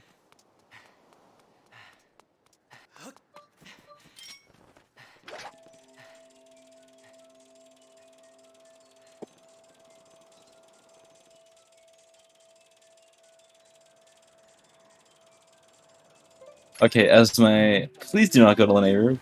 Please. Please, please, please, please, please, please, please, please, please, please. Please don't. Please. Please. Please do not go to an error. Please. Please no. Please, please, please. Please. Don't go Yeah, to an error. Don't go to an error. Don't go to an error. Don't do it. No. No. No. Don't do it. No. Yeah, this is super No. unfortunate. I think Esme has just lost her entire advantage. Yeah, this is so bad. She could do bombless dodo copium. I think technically it is possible if you do an amplest shell trick, but I have never seen it actually done.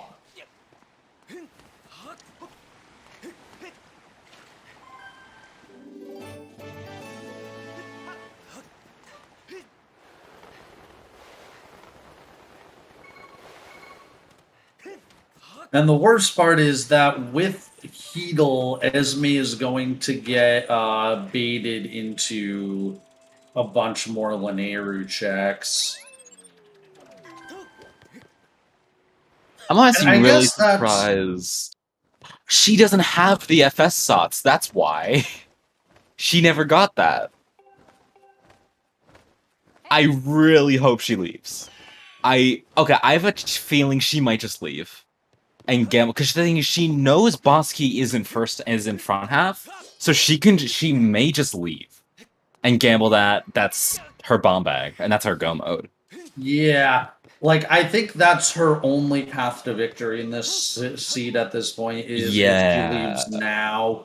Because if she finds the caves key, she's gonna start chasing that Sand Sea Sots Jabi, and at that point, the advantage is now CJ's. Because now CJ has the Heedle, he's going to go right back to Fire Sanctuary and clear the front half and get everything he needs and is going to be in go mode. Oh no, she's staying. Or not. Okay, no, she's leaving. Okay, oh no. Yeah, no, this is super unfortunate for Esme.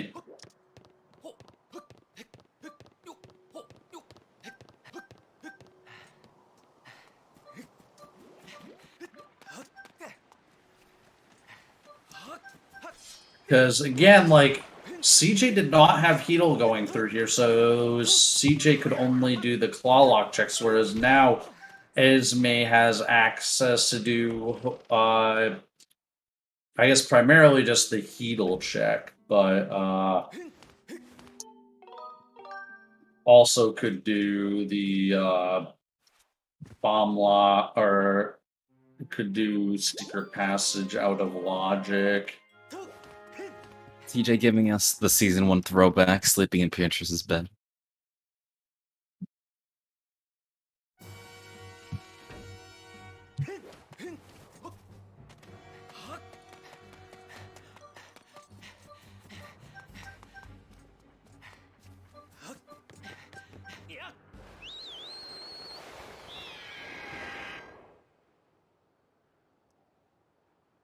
Okay, well, Esme not doing the Heedle fight, so we'll save a bit of time there, but as soon as Esme gets Cave's Key, like, this is going to become a tragedy. Yeah, this entire seed depends on what Esme does now. Yeah, she can chase an FS Sots or a Sand Sea Sots, and okay, she is going towards the statue, and again debating us. Okay, she can go back to that statue and leave. Hey, please. Statue, please. Just leave, please. Oh. No! Oh, cancel. Oh, wait. She is leaving! Okay, we have She's- a race. Oh my goodness. Okay, yeah, now this is certainly a race.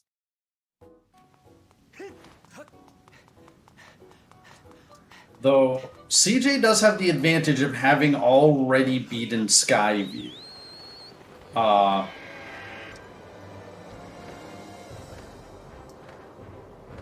CJ, if you do, he's gonna do Bug Island. Oh my goodness, CJ, what are you doing? You're in Go mode.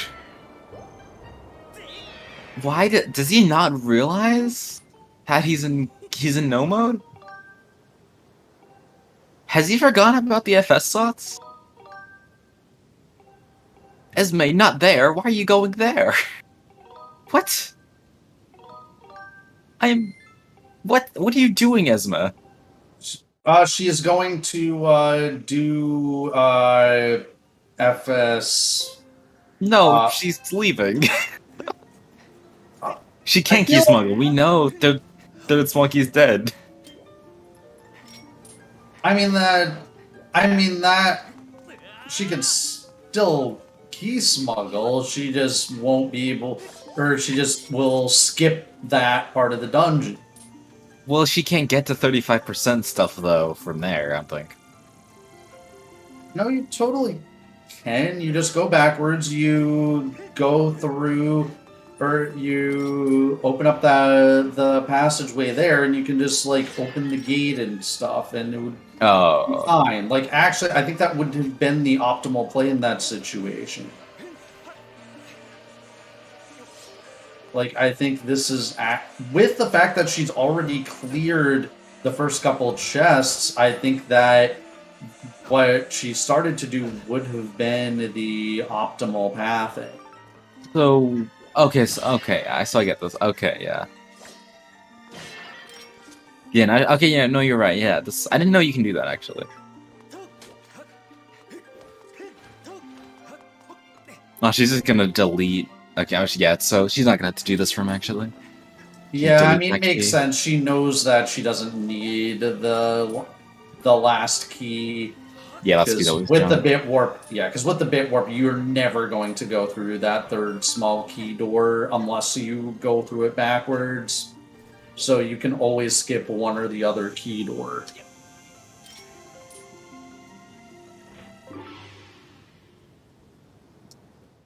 I mean, CJ, like, potentially loses this race from taking the time to do that mini game. We shall see, though. Because it depends if Esme can get ahead enough of CJ in this dungeon to make up for the fact that she still has to do Skyview. I mean, granted, CJ still has to do the bottle chest. Yeah. What this is telling me, CJ does not realize the FS slots because he's not doing it, so he doesn't know. Either that, or he doesn't know about the third sword. But why would he not? The Knight Sword or the Sky? No, he knows about the Sky Sword. The third sword is on Dodo. We've confirmed this. Oh yeah, we have to do this one the slow way because we don't have Bomb Bag, because Bomb Bag is locked behind this.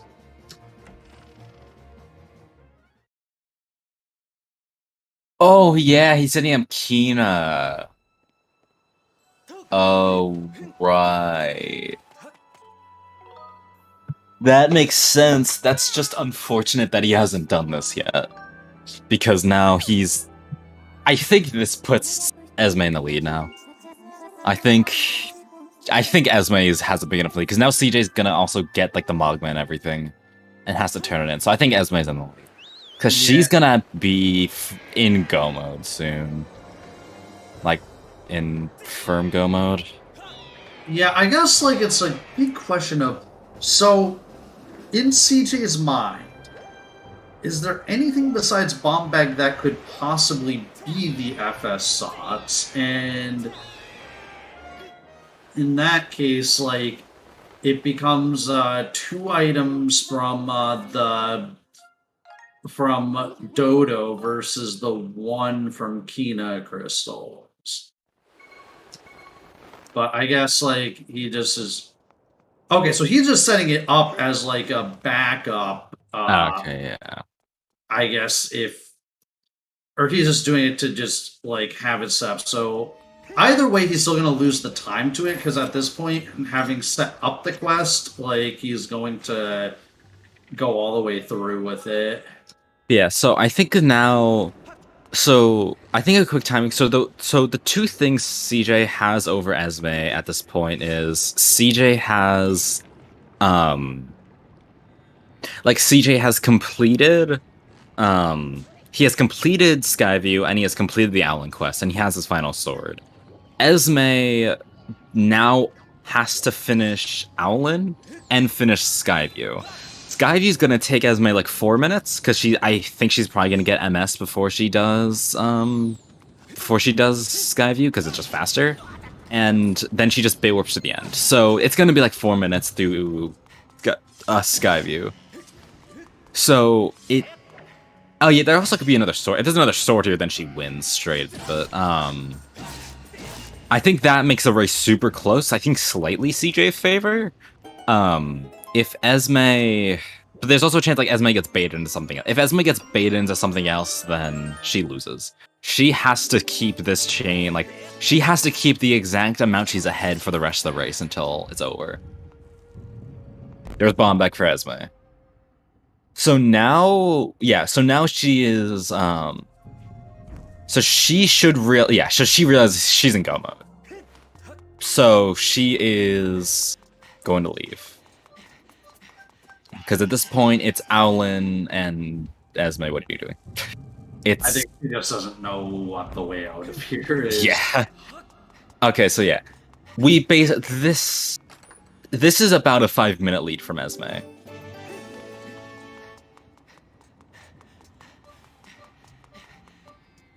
Also, but she didn't get the 64-bit chest, which is kind of odd, but...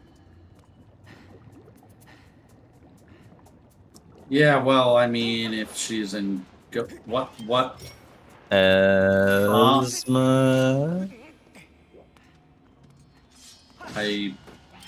I think she just forgot. Yeah, she must have just accidentally inputted, like, a backwards movement. He got analog glitch. Okay, so now, at this point, it's Rush Dodo. Hope that it's not the minigame. That is also something that could swing at this race around the minigame. Yeah. Okay, yeah, Esme is going to go for G2 now. Pathing-wise, this is faster, but it would also... The fight would be significantly faster if she waited until she had Master Sword. And I think you can tell just by, like, something you can kind of tell... You can tell by her pointer being so shaky that she's very nervous right now. It's just like an easy way to tell the nerves, and like she probably thinks she's behind. Because, I mean, she hasn't been playing great today. You can kind of tell she's made a lot of like small execution mistakes. Those add up and they get into your head. So she's probably really concerned. And honestly, in part she should be, because this race is super close. There's also like Earth. We still haven't cleared any of Earth Temple yet. We kind of forgot about that dungeon since it's not really that important. We might see Esme just go do Earth Temple now because it's not that slow. ET just didn't have like our Go mode just was not in ET. It's really all it turned out to be. We found Go mode before we had to do it. Yeah. And also, I mean, while you can do Bombflower Scaldera, it's like not like always a thing that you exactly want to do. Yeah.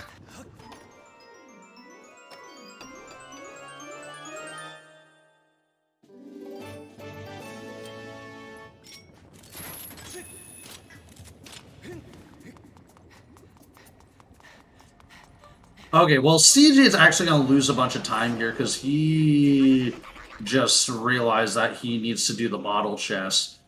And it looks like he's just going to get baited into doing backside because he's just jumping into the lava.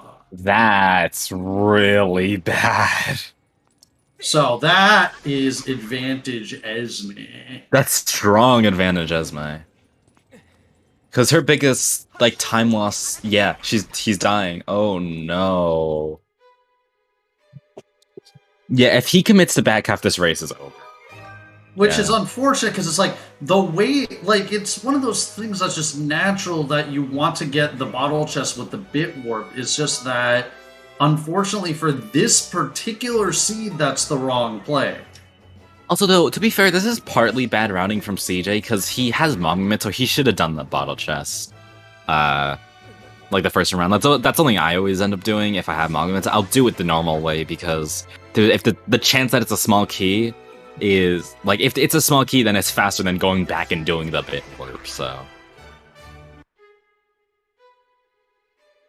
Oh, there's a sword! G2 has a sword. Okay, that's even worse for CJ. Yeah, because now Esme just does Dodo and gets her final sword. Alga calling it here. Honestly, I think Alan's faster than... Actually, I'm not sure. It depends if it's the minigame or not. Like, I could see Esme doing either one. I'm not... She'll probably do Dodo, though, because she can confirm that Dodo's the sword, while she can't confirm that Alan's the sword yet, because she doesn't have Collins. Oh, fair enough, yeah. She's just going back into... Oh, yeah, she's going to do E2, yeah. Okay, yeah, so CJ is also doing map chest RBM. Yeah, he's sticking with this play. He's not... There's no universe where he doesn't just stick to back half. This is really bad for CJ. This is probably going to cost him the race, this play. Yeah, it's a little weird to do Earth Temple now because you don't have... Like, you kind of want to have Master Sword for Scaldera, but it doesn't matter too much. I think Esme is probably just wants to get it over with. And it might also be thinking that, oh, maybe there's like a sword here. I mean, there can't be, but she might, in her head, forgotten about one of the sword hints. It's like, okay, what if a sword's here? So...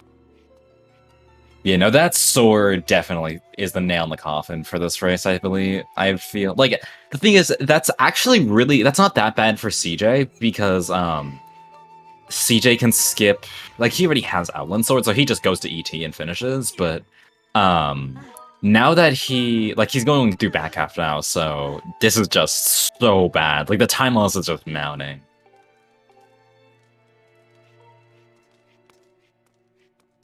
He's gonna find nothing in back half and be really upset. So yeah, no, I think this race is definitely becoming one-sided very quickly.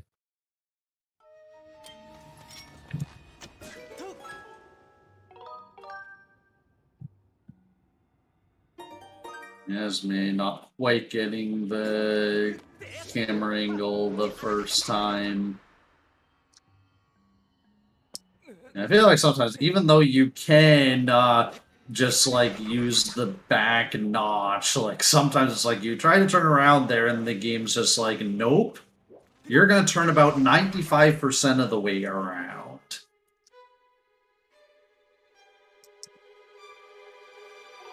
And we turn around there to manipulate this platform cycle. I'm not a bow yet, the seed. It's interesting. Although, I guess one other thing, though, that at least, like, means that CJ's going to actually get Master Sword off of G2 eventually when he does get there.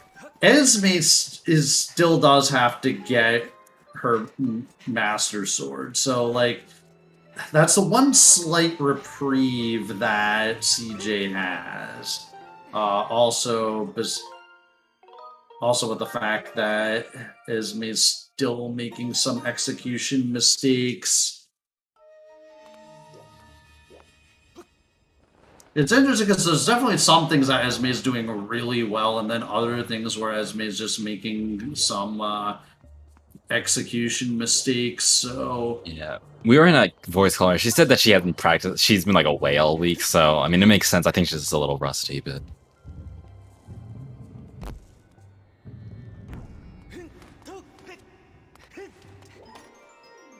Yeah, definitely not one of her finest performances, but I mean, it's getting the job done, so. That's not a backflip, though. That is a side hop.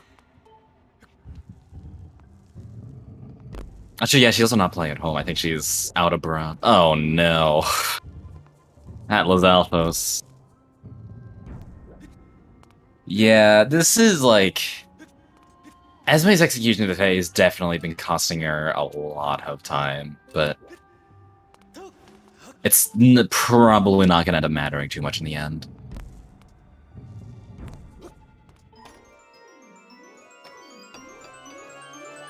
Yeah, now the Maka stamina means she's gonna miss the platform cycle anyways. She barely got it before, like, the cycle completely ended, but still.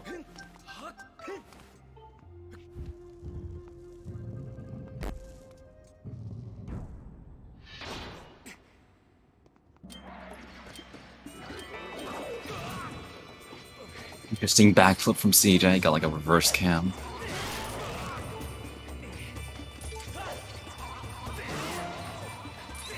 I actually wonder if CJ dies, maybe he'll just commit to front half again.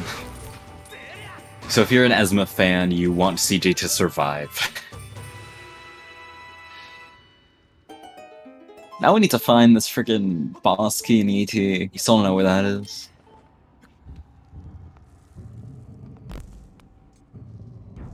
Yeah, CJ definitely checking. Nice bow. Yeah. Also, I saw it like from CJ's stream layout that he was checking race time, so even he also is starting to like be a bit nervous. Yeah, generally like 2 hours is when people start finishing, especially like season 2. The average is like 2 hours. So yeah, it makes sense that he's a little nervous. Also because he knows he's probably made a lot of routing mistakes already this seed, so he's probably concerned that Esme can just be like super far ahead.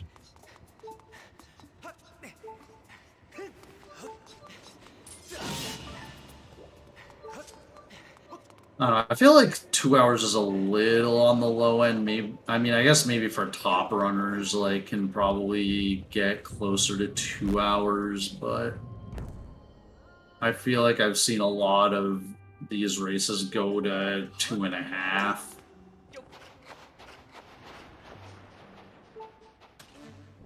Yeah, I mean, I think it honestly depends on the seed. Like, fast seeds are 2 hours, longer seeds can go upwards of 3, so...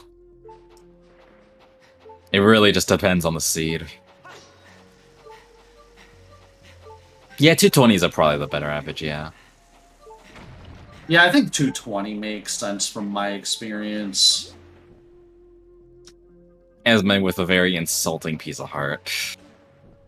Yeah, Esme did not want to see a heart piece right there. Because, like, you basically always want a death warp out of this room just because of how slow it otherwise is to leave.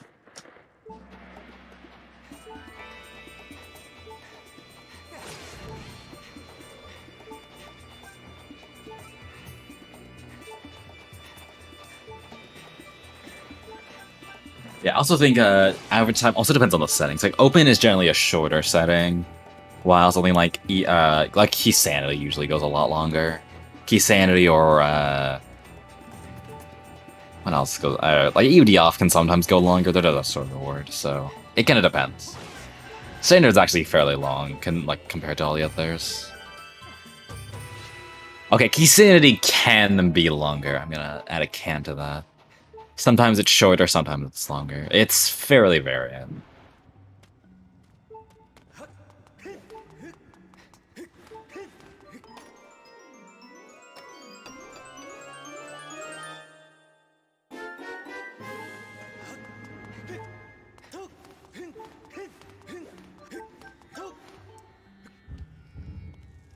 Okay, that was a little bit scary on Esme's side. I was afraid she was gonna accidentally start her file early.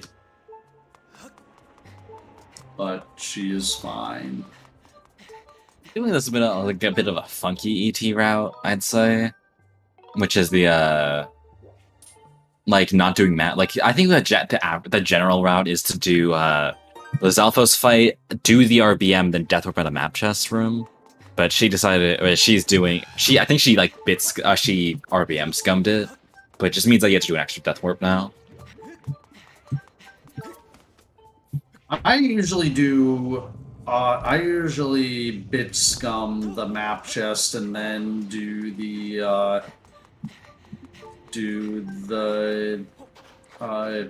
Lizalphos fight and death warp after the lead check. That could work. I think it's a little slower though. Yeah, I'm more team immediately RBM as well. I do the Lizalphos fight, then I RBM. I think, and then I death warp out of map chest. I feel that, like, to me that feels like the most optimal route. Because the death warping out of Lizalphos fight is pretty slow, I'd say. CJ's doing plats, though not doing it very correctly. Okay, no, he got away. Yeah, like the general game plan for this is you want him to be slow on one of the you want him to be slow moving, you scare him and then you run to where he's going and then you can catch him always. I think CJ he misinputted a direction and that costed it. Alright, well, Bosky is vanilla, so I mean this is kind of the worst case, it's kind of the worst / best case scenario for Earth Temple, because that means that everyone's gonna be full clearing it. There's no gambling ET Bosky early, so.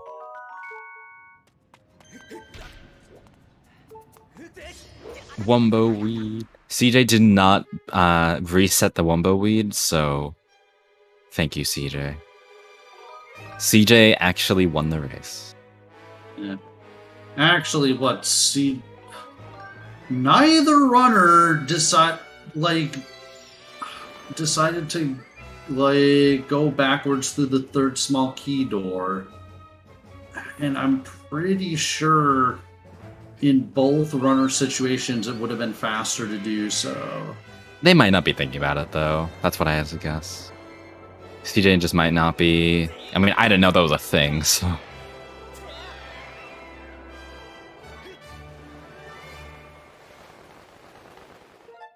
I mean, that's been a thing since, SGL, so, that's...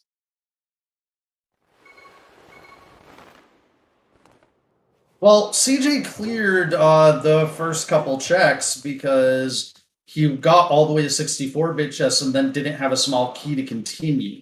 Now he has 2 small keys, so he has, yeah.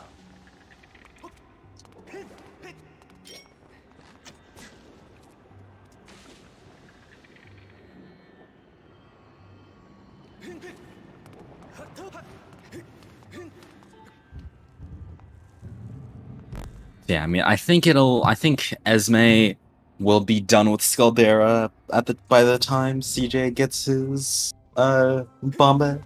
So I think this race, unless Esme mega screws up, I think Esme has this race fairly cleanly. The only way that Esme loses this is she goes to the Lanavru, gets Party Wheel, and then fails Fun Island 17 times. But honestly, I have a feeling she might just do Ellen instead, because it is kind of fast. I'm not sure. The other thing with Owlin is that she has to go do Skyview anyways. That's true, yeah, she's gonna be in Farron. So, it's not super slow to stop by and pick up Ulo and then go back to Skyloft, compared to having to fly all the way to Lanayru. That's true, yeah, Alan is also a 50-50. Yeah, it is also a 50-50, but it's just is she willing to take that risk?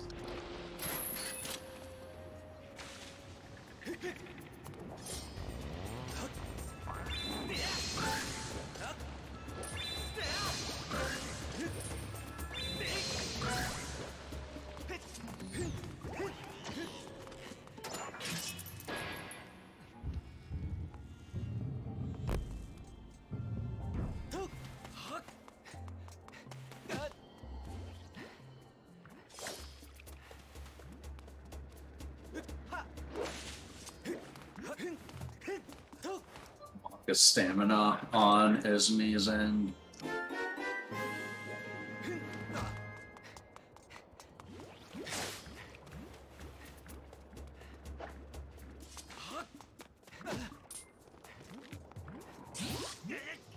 DJ, open the chest. I think you almost forgot about that chest. Not like it would have mattered, but...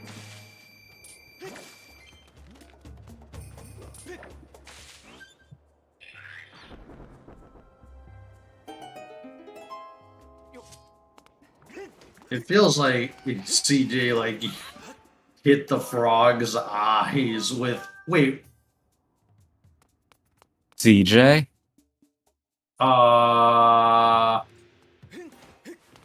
Does I mean the thing is it's going to be fine because there's the sword at the end of Fire Sanctuary. Yeah, he doesn't need it. But CJ doesn't know about the sword at the end of Fire Sanctuary. I mean, guess CJ's just doing like a really, really hard gamble on that.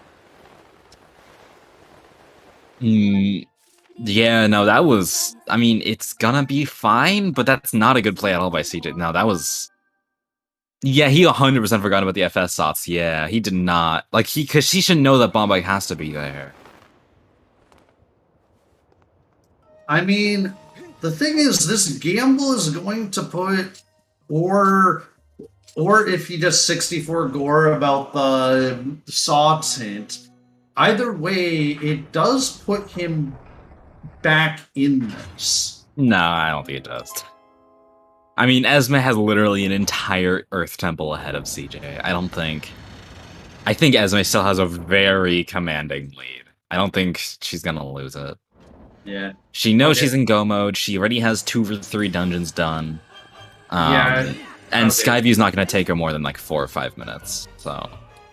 Yeah, I think she's gonna gamble on Owling Crystals. Yeah. Well, the thing is, Esme knows where the sword is, so she's just gonna go get it immediately after. So, no, she has this. She, like, unless she makes a huge mistake, she has this.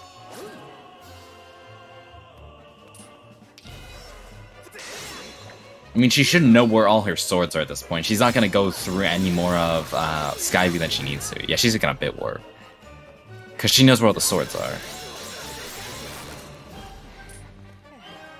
She has a lot of health. No, she's fine. She's gonna win. This is definitely still her game to lose. Like, she would have to very hard mess up to lose this.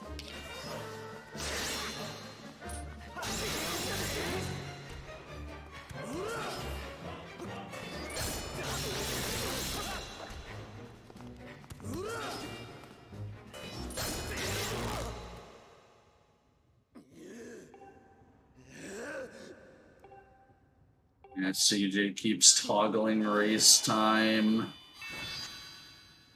I can tell because like he has it open on the same browser window as his tracker, so it's every time the race time window will flash up over his tracker.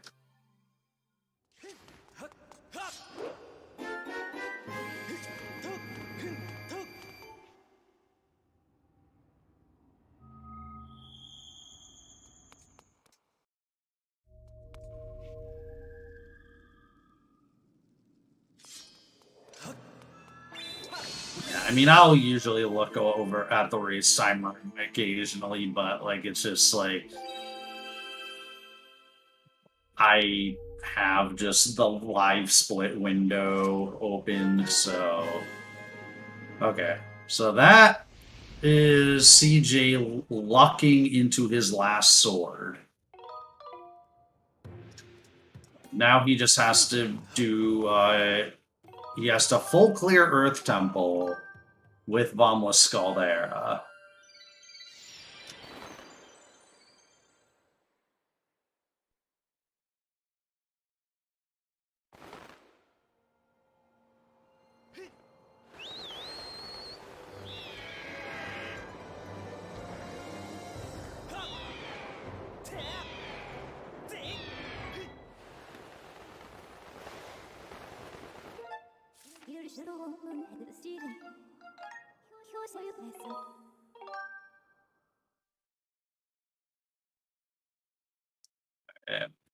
Yeah, as a play from Esme, remembering that she has the bow and shooting the spider string.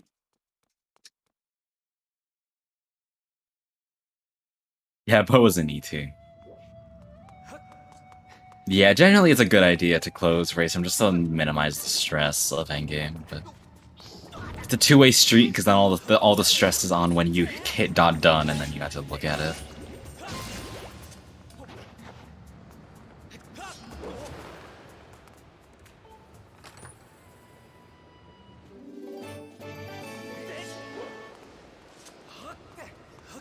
Well, Esme is entering Gear Him 1. Yeah. Not the fastest possible fight, but still faster than usual because she has White Sword.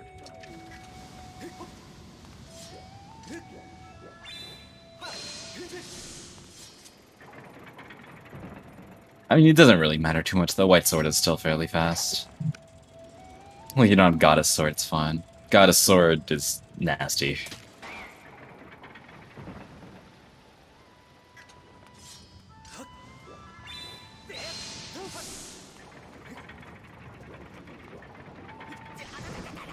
CJ? That! CJ got himself stuck under the drawbridge. That was a little unfortunate.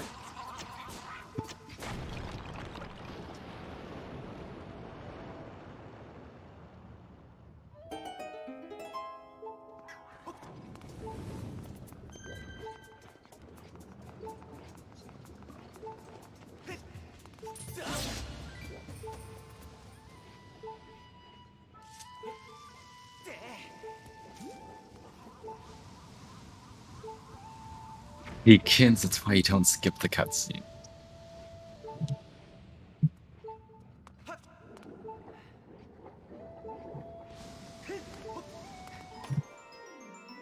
Well, Esme is finishing up her last dungeon, so now just needs to go grab one of the swords, and then she is in go.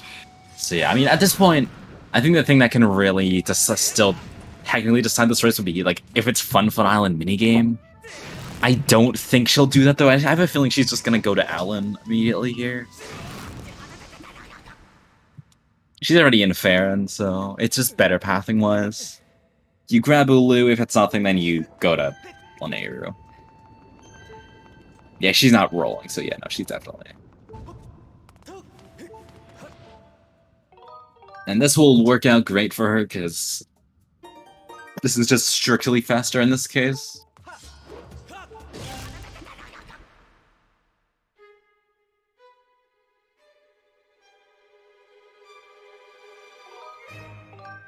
Yeah, it's true. She was gonna do Fun, she probably wouldn't have done Skyview first.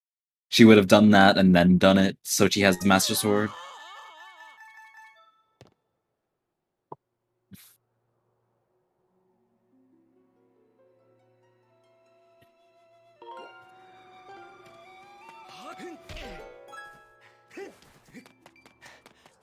I mean, both CJ and Esme are in go mode. I think we could just mark it off. Esme knows exactly where her ending is, or where her last item is, so... Yeah. I guess the technicality is, like, she just knows it's an academy, so to her it's a 50-50, but we I mean, either know way, that it's where the sword is. Even if it's not an academy, she literally just goes and does Dodo, so I mean, I would say just put it there so it's consistent, so people know that it's, that she is in go mode, so... I mean, yeah, technically, I think it functionally is the same, though. We know that, like, she knows that she will be in go mode shortly. She knows exactly where she is. She's in no mode, essentially. And I think that's fine. I mean, yeah, CJ is, like, items go mode. He needs literally nothing. I guess he technically needs boss key, but obviously that doesn't really matter.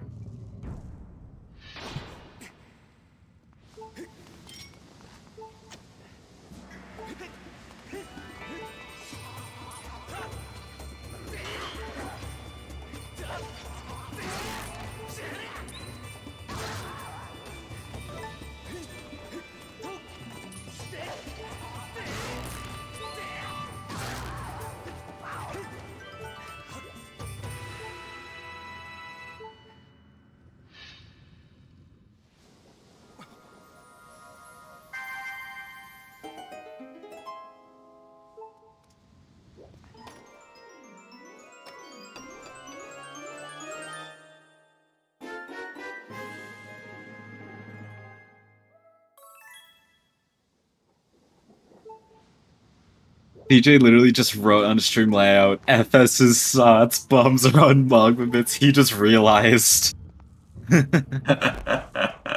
Yeah, no, that's oh no, what have I done moments.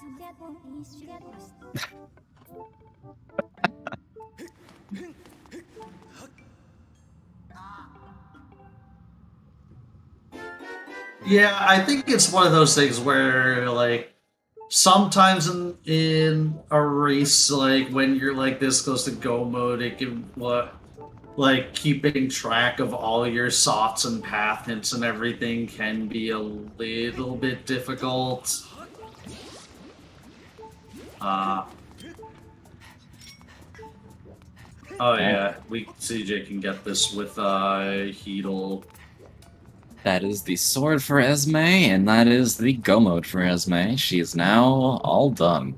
She's gotta go beat the game.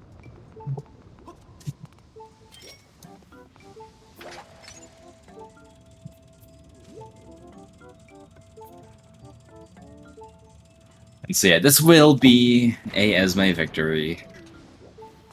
Unless something horrifically bad goes wrong, but at this point, I expect Esme is comfortable enough with her endgames that that will not be the case.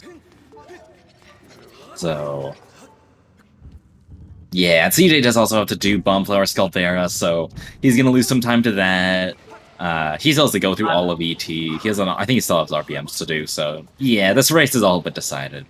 Yeah, I mean, at least he has Master Sword for the Bombless Sculdera, so it's, like, not actually all that difficult.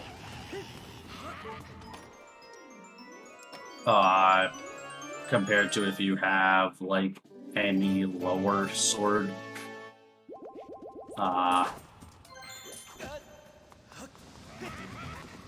CJ is just saying, I'm not gonna bother death working with 12 hearts. CJ also has 12 hearts, yeah. He's rolling in hearts.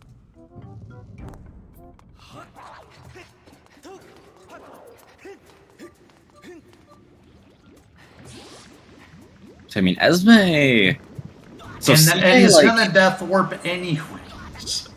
I think he realized that, like, he needs to death warp to, or he needs to reload in order to bring the bridge back, or to, so that the bridge goes up from the RBM he did. But the thing is, he could, like, yeah, by that, I guess, like, still the death warp might have been marginally faster than save and quit and then reload his file.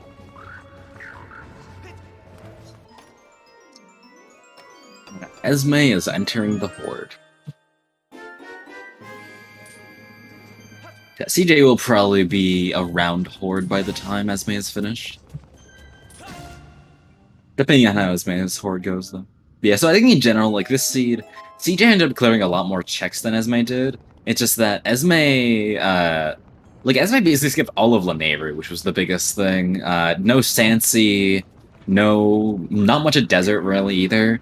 But it mostly just came down to CJ, like, she realized her go mode a lot faster than CJ did. It would have been a lot closer, but CJ, like, getting baited by the keys in Fire Sanctuary definitely was a huge time loss.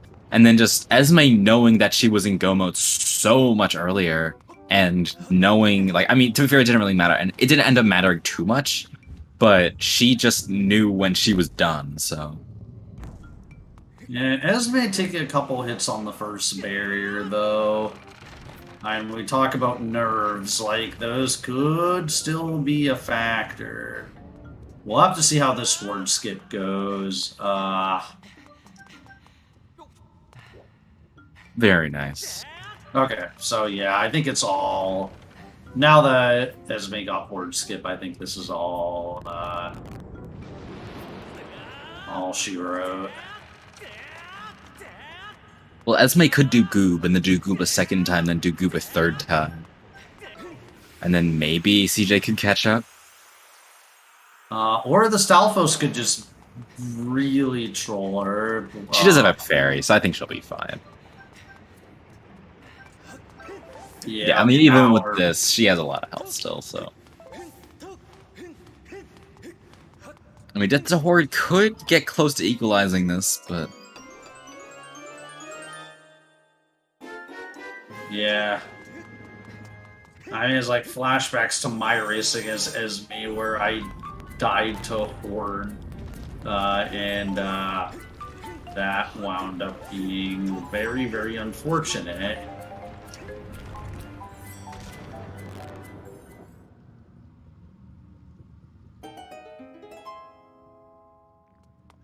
Okay, now you just have to preach that Billy will be nice.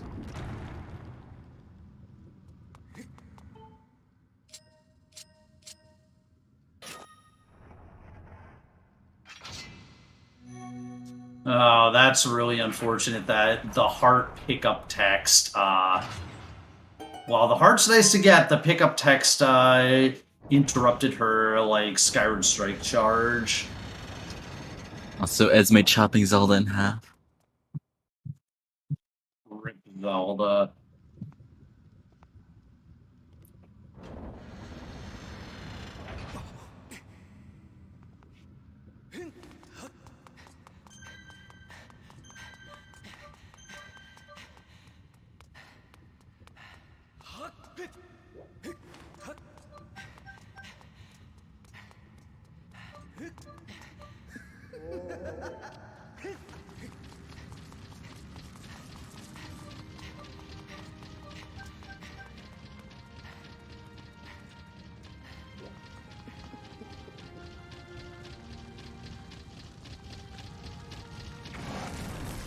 Alright, Garam 3 phase 1 is down.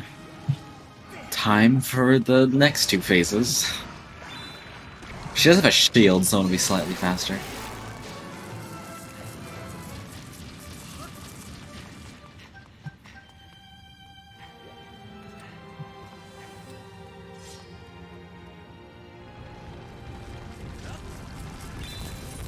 That is not a stab.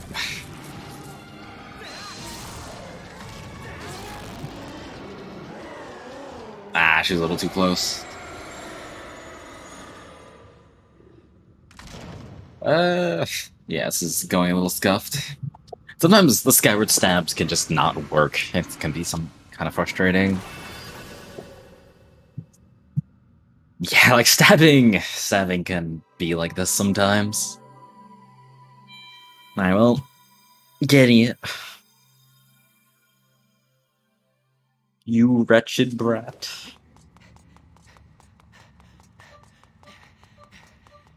And the wretched brat is finishing up G3 now, so now the wretched brat just has to go fight Demise.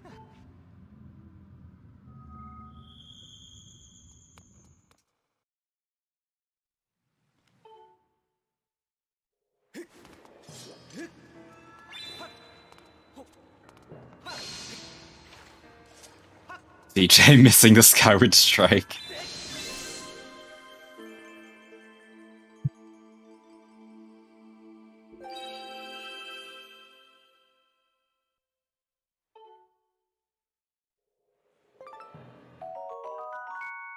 Alright.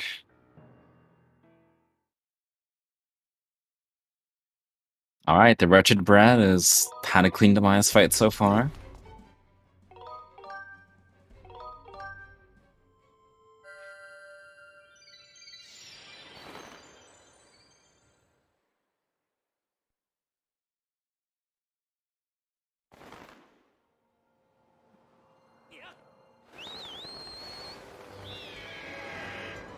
Alright, and that is GG to the wretched brat. Yep. GG to Esme, winning this race with an official race time of 2:36.56. I hate this game. And looks like CJ has DNF'd. And yeah, we'll see if we are being joined in an interview by any of them. Hello. Hello. GG. GG. How did you like that sword at the end of FS? That sword was very nice. I greatly appreciated that sword. How did you like everything else about that seed? Not so much. Yeah, that. I would have liked that lethal on bat 40 a little sooner, but you know. Yeah, no, that was a bit of a that ended up like the fact getting that so late with the FS slots kind of meant that like because you got it a lot before CJ did, but then you did back half before you got your beetle, and that really like that lost you so much time because of how much back half had nothing. I mean, I did back half too, so it yeah. Because really the thing matter. is, CJ, you went into FS at the first time without with hook beetle, but then you didn't go for the small key with mob emits, and then you lost because of it. That was like the deciding point of this race. Where if you did not do that, you would have won. Yeah, I know. You were I got a little ahead. fucked. Yeah, especially because the thing that really would have put it over the edge was the swords, because we thought that like obviously the FS sword was nice. It was nice for both of you, but it was better for Esme because that also confirmed her go mode because she knew that she was gonna get a sword either way. So I mean, like it also confirmed my go mode. Well, 'Cause no. Oh right, you don't Yeah, know the it FS was. slots, yeah. I mean, I forgot the FS slots. Not that it really mattered. But Yeah, it didn't like really when I got that sword, I was in go mode.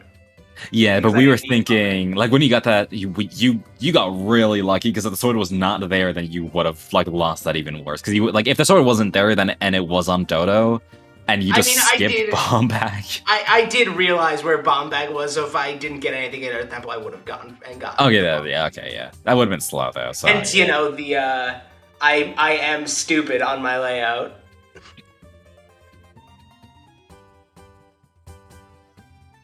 Yeah. So CJ, why did you delay going into Elden until almost an hour? because I always had better things to do, better quote unquote. Also, like I knew that was probably what Esme would do immediately, and I was like, I'm just gonna clown route, quote unquote. Actually, will say like one of the things I was kind of confused about was why did you do slingshot on your first Farron trip? Because I had Farron Woods to G1, which I know is either always going to be logical first projectile or mitts or small chance for scale. Yeah, I don't know why though you didn't just like. I mean, I think the the play to do there though, since you don't like slingshot's kind of slow, especially in a Skyview seed. But I think like the better play there theoretically would have been to just like peek peek item on tree. Check if that's something, and then if it's nothing, then you just do slingshot, and if it's something, then you like go to that. It didn't end up paying out the seed because slingshot obviously like your claw shots. I mean, given the hint layout, I stand by that decision in every seed. If you have that hint layout, I don't think skipping slingshot is a better decision when you have. Also, though, I would also say the G1 there. I also didn't agree with it though because you had not done Elden at that point, and so it was kind of a really good commitment. So my thinking was, I either get my logical first projectile and go into Skyview, which means that I have to do slingshot anyway, or I get Magma Mitts and make my Elden 1 better. That's a fair point, yeah. And if it's scale, like I do Floria, which is still slightly better than nothing, and it justifies going back to Skyloft a little bit better, because then you can do Shed Chest as well, along with Waterfall Cave. Yeah. Also, I can't believe I missed Waterfall Cave Dive. I've never missed it before today, and I don't know what I did. Did we both do that then? That's cool. Yeah. We both missed Waterfall Cave Dive. Wait, did we both just dip out of Skyloft? Damn it. Every time I do something in an open seat, I'm like, I'm doing this because I don't think my opponent is going to do it. And then my opponent does exactly that. Well, no, to be fair, Esme left at Betro instead of leaving at Yeah, you instead of did leaving not at Goddess. die. Okay, I did the gym route. Especially after I got the bottle, I was like, I can do reverse sky, come back, deliver the soup, and then I didn't deliver the soup because I was like, my routing is too far. Well, actually, the reason I didn't deliver soup is because I missed Waterfall Cave Dive. I would have ran over and delivered the soup probably. Yeah, how did that cold pumpkin soup taste? It was delicious. Tasted like 10 rupees. Shoutouts to Kina and me forgetting to talk to her. That was fun. I just go to pick up Gould and why he's not. Oh, he's not. I went to deliver Gould and realized I never picked up Gould. Yeah, I remember Esme, we saw you like, no, wait, you didn't talk to Kina. I was hoping you realized, but then you didn't, and we're like, oh no. I This set is up gonna Kina be before bad. going back to Elden for Fire Sanctuary and Earth Temple, thinking, alright, I will get Kina like in between something in that setup just to find out if I need to hunt bombs somewhere.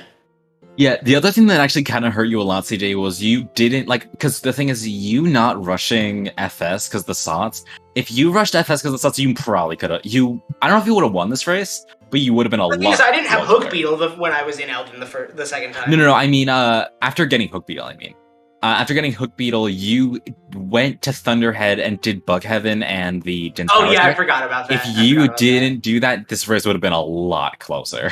Wait, where was Bugnet? Bugnet was in, like, Floria. Floria. And Okay, Scale was and in Scale was in- Pirates. and Yeah. Scale was in Pirates, yeah.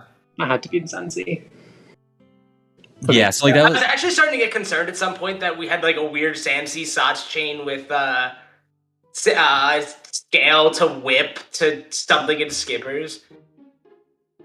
yeah, it ended up being that like Esma, you skipped Sansi the entire time, which actually like worked out to your benefit. Yeah. I mean, it's not like Scale really baited me into doing too much more, but It nearly did it with the whip in shed. I mean, Yeah, the I thing- like Skippers was on my radar, but I was not going back to Skippers because unless I got Bomb Bag, I was not going back to Skippers because I knew Bomb Bag couldn't be in Skippers because I knew it had to be mitts locked. Well, until you get mitts on Bird Nest. But Well, you that was logical deep Elven access. That's the reason it had to be bombs had to be Yeah. mitts locked. the Mogma mitts placement was perfect. Like, Yeah. there was no way this was not the best placement ever. Especially since you know that there is a sword in fairies. Also, crystals were awful this seed. I ended up doing 10 loose. I got 5 loose. I got FF had 10 to in do- FS, which was really like. Yeah, I in FS, didn't which get the was ones in FS before getting Hook Beetle. Esme had to get the 2 5-packs in Fire Sanctuary to get the Hook Beetle. Because she did not do Lanilu, basically. Yeah, the fact that I really was trying to avoid going to Elden. Like, the whole crux of my routing was basically, if I just do Elden, like, I'm just following what Esme's gonna do, and I will probably lose if I do that. So... Yeah, but that... And the only thing that was in Elden 1 was a crystal pack. So, like, if it wasn't for how scarce crystals were this seed, or if I had just jumped on, like, I guess jumping on Crystal Levias would not have made this seed any better for me, but... Yeah, but... Well, the biggest problem was that you left... You had 24 crystals, so... Yeah. That didn't work out well. You had 24 crystals, then you get a 5-pack to get to 29, then when you go back to Skyloft, you're... Wait, you actually went to 34, I think. Yeah, I got 34 from something. And then I didn't bother getting loose because I should have, in hindsight. If I you should have had, gotten loose. if you had, you would have destroyed the seed, I think. Yeah. Because you get... I pushed Bat 40 off because I thought it was Bomb Bag at some point, and I never reevaluated that idea, I think.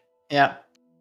You had... Yeah, what you needed to see in the seed was that...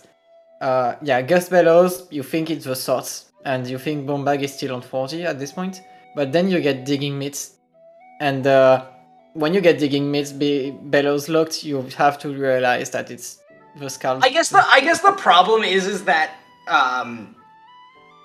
I think there's still an edge case where Hook Beetle is the path item, and Yeah, that edge case is specifically bombs and Skipper's Retreat, using Yeah. Hook Beetle to get the Cactus Bomb. But at the moment you get Mogma meat in Volcano Summit, you know that Bellows is buff. In fact, you have to assume that Bellows is buff. Which means that Well, no, Bats you is just buff. can't. Well, yes, that's the safe assumption, but you can't guarantee that's path until you also know the bomb's location. Yeah, but that's not important, because if you know that Bellows can be path, you can assume that the other item can be anything else. So you assume that Bombag is not, might not be the 40, and since if you know that Fire Sanctuary is sorts, it's either Hook Beetle on second chest or Bombag in Fire Sanctuary. Yeah. I also just like completely forgot the Fire Sanctuary hint, so there's that. Yeah. Like, I think that just killed you. Like if you don't forget that, you probably save quite a lot of time, especially with Beetle instantly. yeah. Like there would be no reason to go anywhere else than Fire Sanctuary at this point. Yeah, if I hadn't forgotten the Fire Sanctuary hint, I probably would have done 10 loose when I was on Skyloft getting Bat 30. You probably save like 15 minutes. Easily. Yeah, I'm pretty sure that I save it. I end up at the very least not doing back half in that situation. Well, that's not necessarily true, because I would have still gotten key cucked by Bottle Chest. I hate Bottle Chest so much in front half first routing. I mean, you could have just gone it. I could have gotten it. It's just so slow if you might end up having to do back half. I mean, it's really not like the worst, I'd say. I mean, I think it's like a minute 30 or something to go get, like, in total. I think it's worse. Yeah, it's worse if you need to do back half, but like in this case where you're basically just looking for boss key, like at least from your perspective, I think it's better to just go get it. Like in my situation, it probably would have been better to go get it. If you know that Fire Sanctuary is sorts, you definitely do it because you are searching for 2 things and not 1. Yeah. I mean, I didn't know Sots, so well, that's a big if. That's because you forgot, but I even wrote it's in my notes. Yeah. I just completely forgot it. Yeah. If you don't forget, then you just get the key because you know that 35% is not the 35% in this seed. It's actually way better. Yeah. If I hadn't forgotten, I would have gotten Bomb Bag after getting the boss key. Yeah. But because it's not like Bomb Bag actually saves that much time in this seed. Well, it guarantees your go mode, so. Well, I mean, there's nothing There's nothing that you can't do with the item loadout we had in Earth Temple. So you were guaranteed go mode if you got that sword. Well, okay, that's a big if. Yeah, the sword is the... You needed the sword in Fire Sanctuary to not need Bomb Bag. Yeah. So... I mean, like, statistically, between Fire Sanctuary and Earth Temple, the sword was in one of those checks. It was like 66 or 70% or something like that. Then I answer you with Fire Node, Skipper's Retreat, and the stuff that you both did not do in Skyview, because there's quite a lot actually. So, I mean, my tracker has I have 33 locations remaining, and I guess that's included. So like 10, that's excluding Fire Sanctuary. So. About half were Earth Temple and Fire Sanctuary. When I was looking for swords. Like, it's a 50-50. There's also Din's Power. I mean, I checked Din's Power. Oh, maybe, yeah. Actually, you did. I full cleared Thunderhead. I think you did Thunderhead 3 times. I was in Thunderhead 3 times. I realized as I was going for Nader's Wisdom that was a terrible decision. Because I knew where another sword was, and I was on my way to get it. Effectively. Well, so that's the end of the Swiss for both of you. So yeah. I'm pretty sure that I am 14th seed now. I think I am the bottom of the 2-3s because I have a terrible Buchholz. And no tiebreaker points because I haven't played anyone in the 2-3 bracket, I'm pretty sure. I don't think the challenge is up to date right now, but... I mean, the only one that's missing is me and Esme, and I can go report it right now. Yeah, because I think the only people you'll have better than... I don't know who you played second round, but Acer, My- who is 0 and it's- 5, and I mean, Acer is my lower drop, and Deer I think is my upper drop still. For Buchholz. So My Yeah. Buchholz is currently 6. Which is not the that- lowest across the I think so.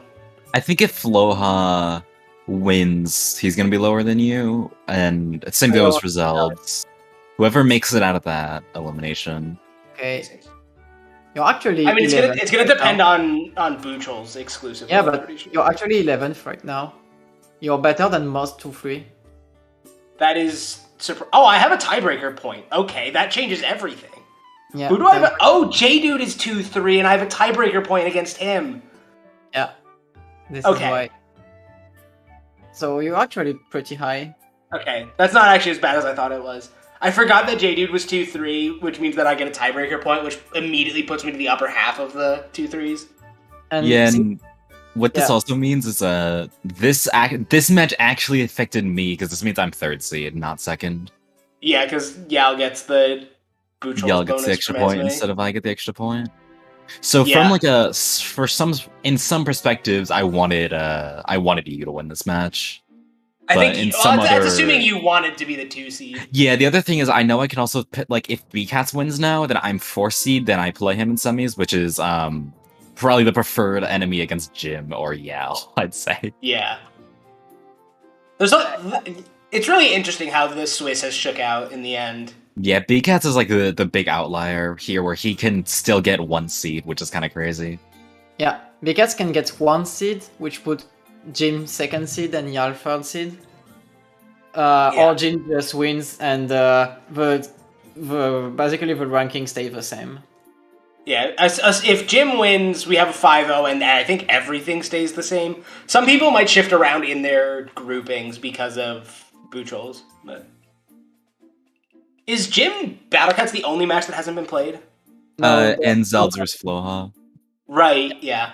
Which is a pretty big match for the qualification. Yeah, that's a crucial match. Yeah. That I'm pretty sure that's an elimination match now with...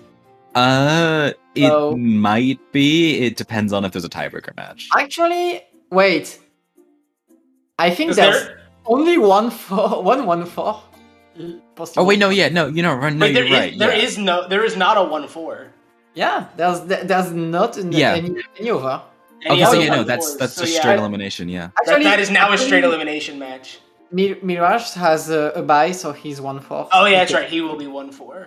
But that So- doesn't matter because But neither 1-4 can make it because the 16th slot is going to be Yeah. a 2-3. So, yeah, so no, that's elimination. oh yeah, that's actually Pressure's both on, a boys. qualification and an elimination match at the same time. So Yeah. yeah, Because everyone else is 2-3, and then one of Acer Mirage, like Acer and Mirage at this point cannot make it, and then just one of Zeld's Flaw, like one of Zeld's Flaw is gonna be 2-3, and if they have 2 points, they make it, and that's the only other people who don't have 2 wins. So yeah, so that's actually just eliminated. That's actually kind of hype. That's gonna probably be like the most, like at least for them, that's the most important match of Swiss. That's going to be their most important match. And this is If- like I would think honestly if say, Floha wins, it's possible that I get knocked. No, because yeah. Has Flo played Jim or Battlecats yet? he played me. yeah. I can. Okay.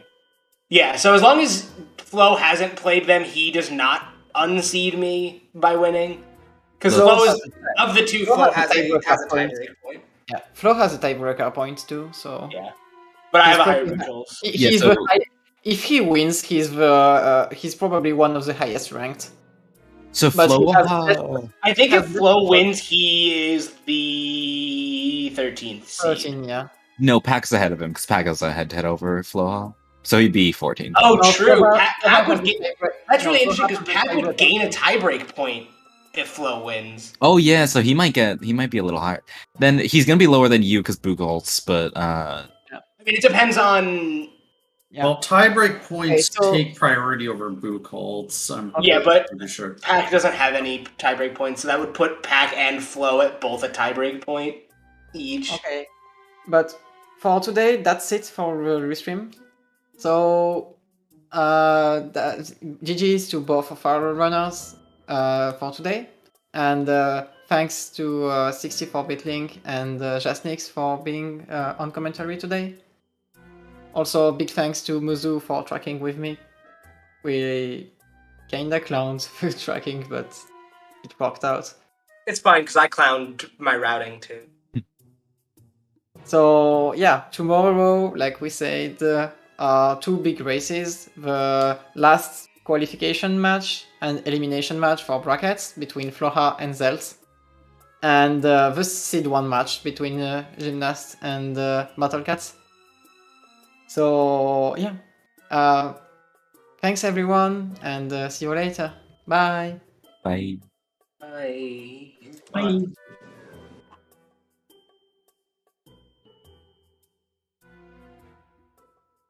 And okay. Wild. Now we can cloud. Wait, Now is we the can. bot deafened?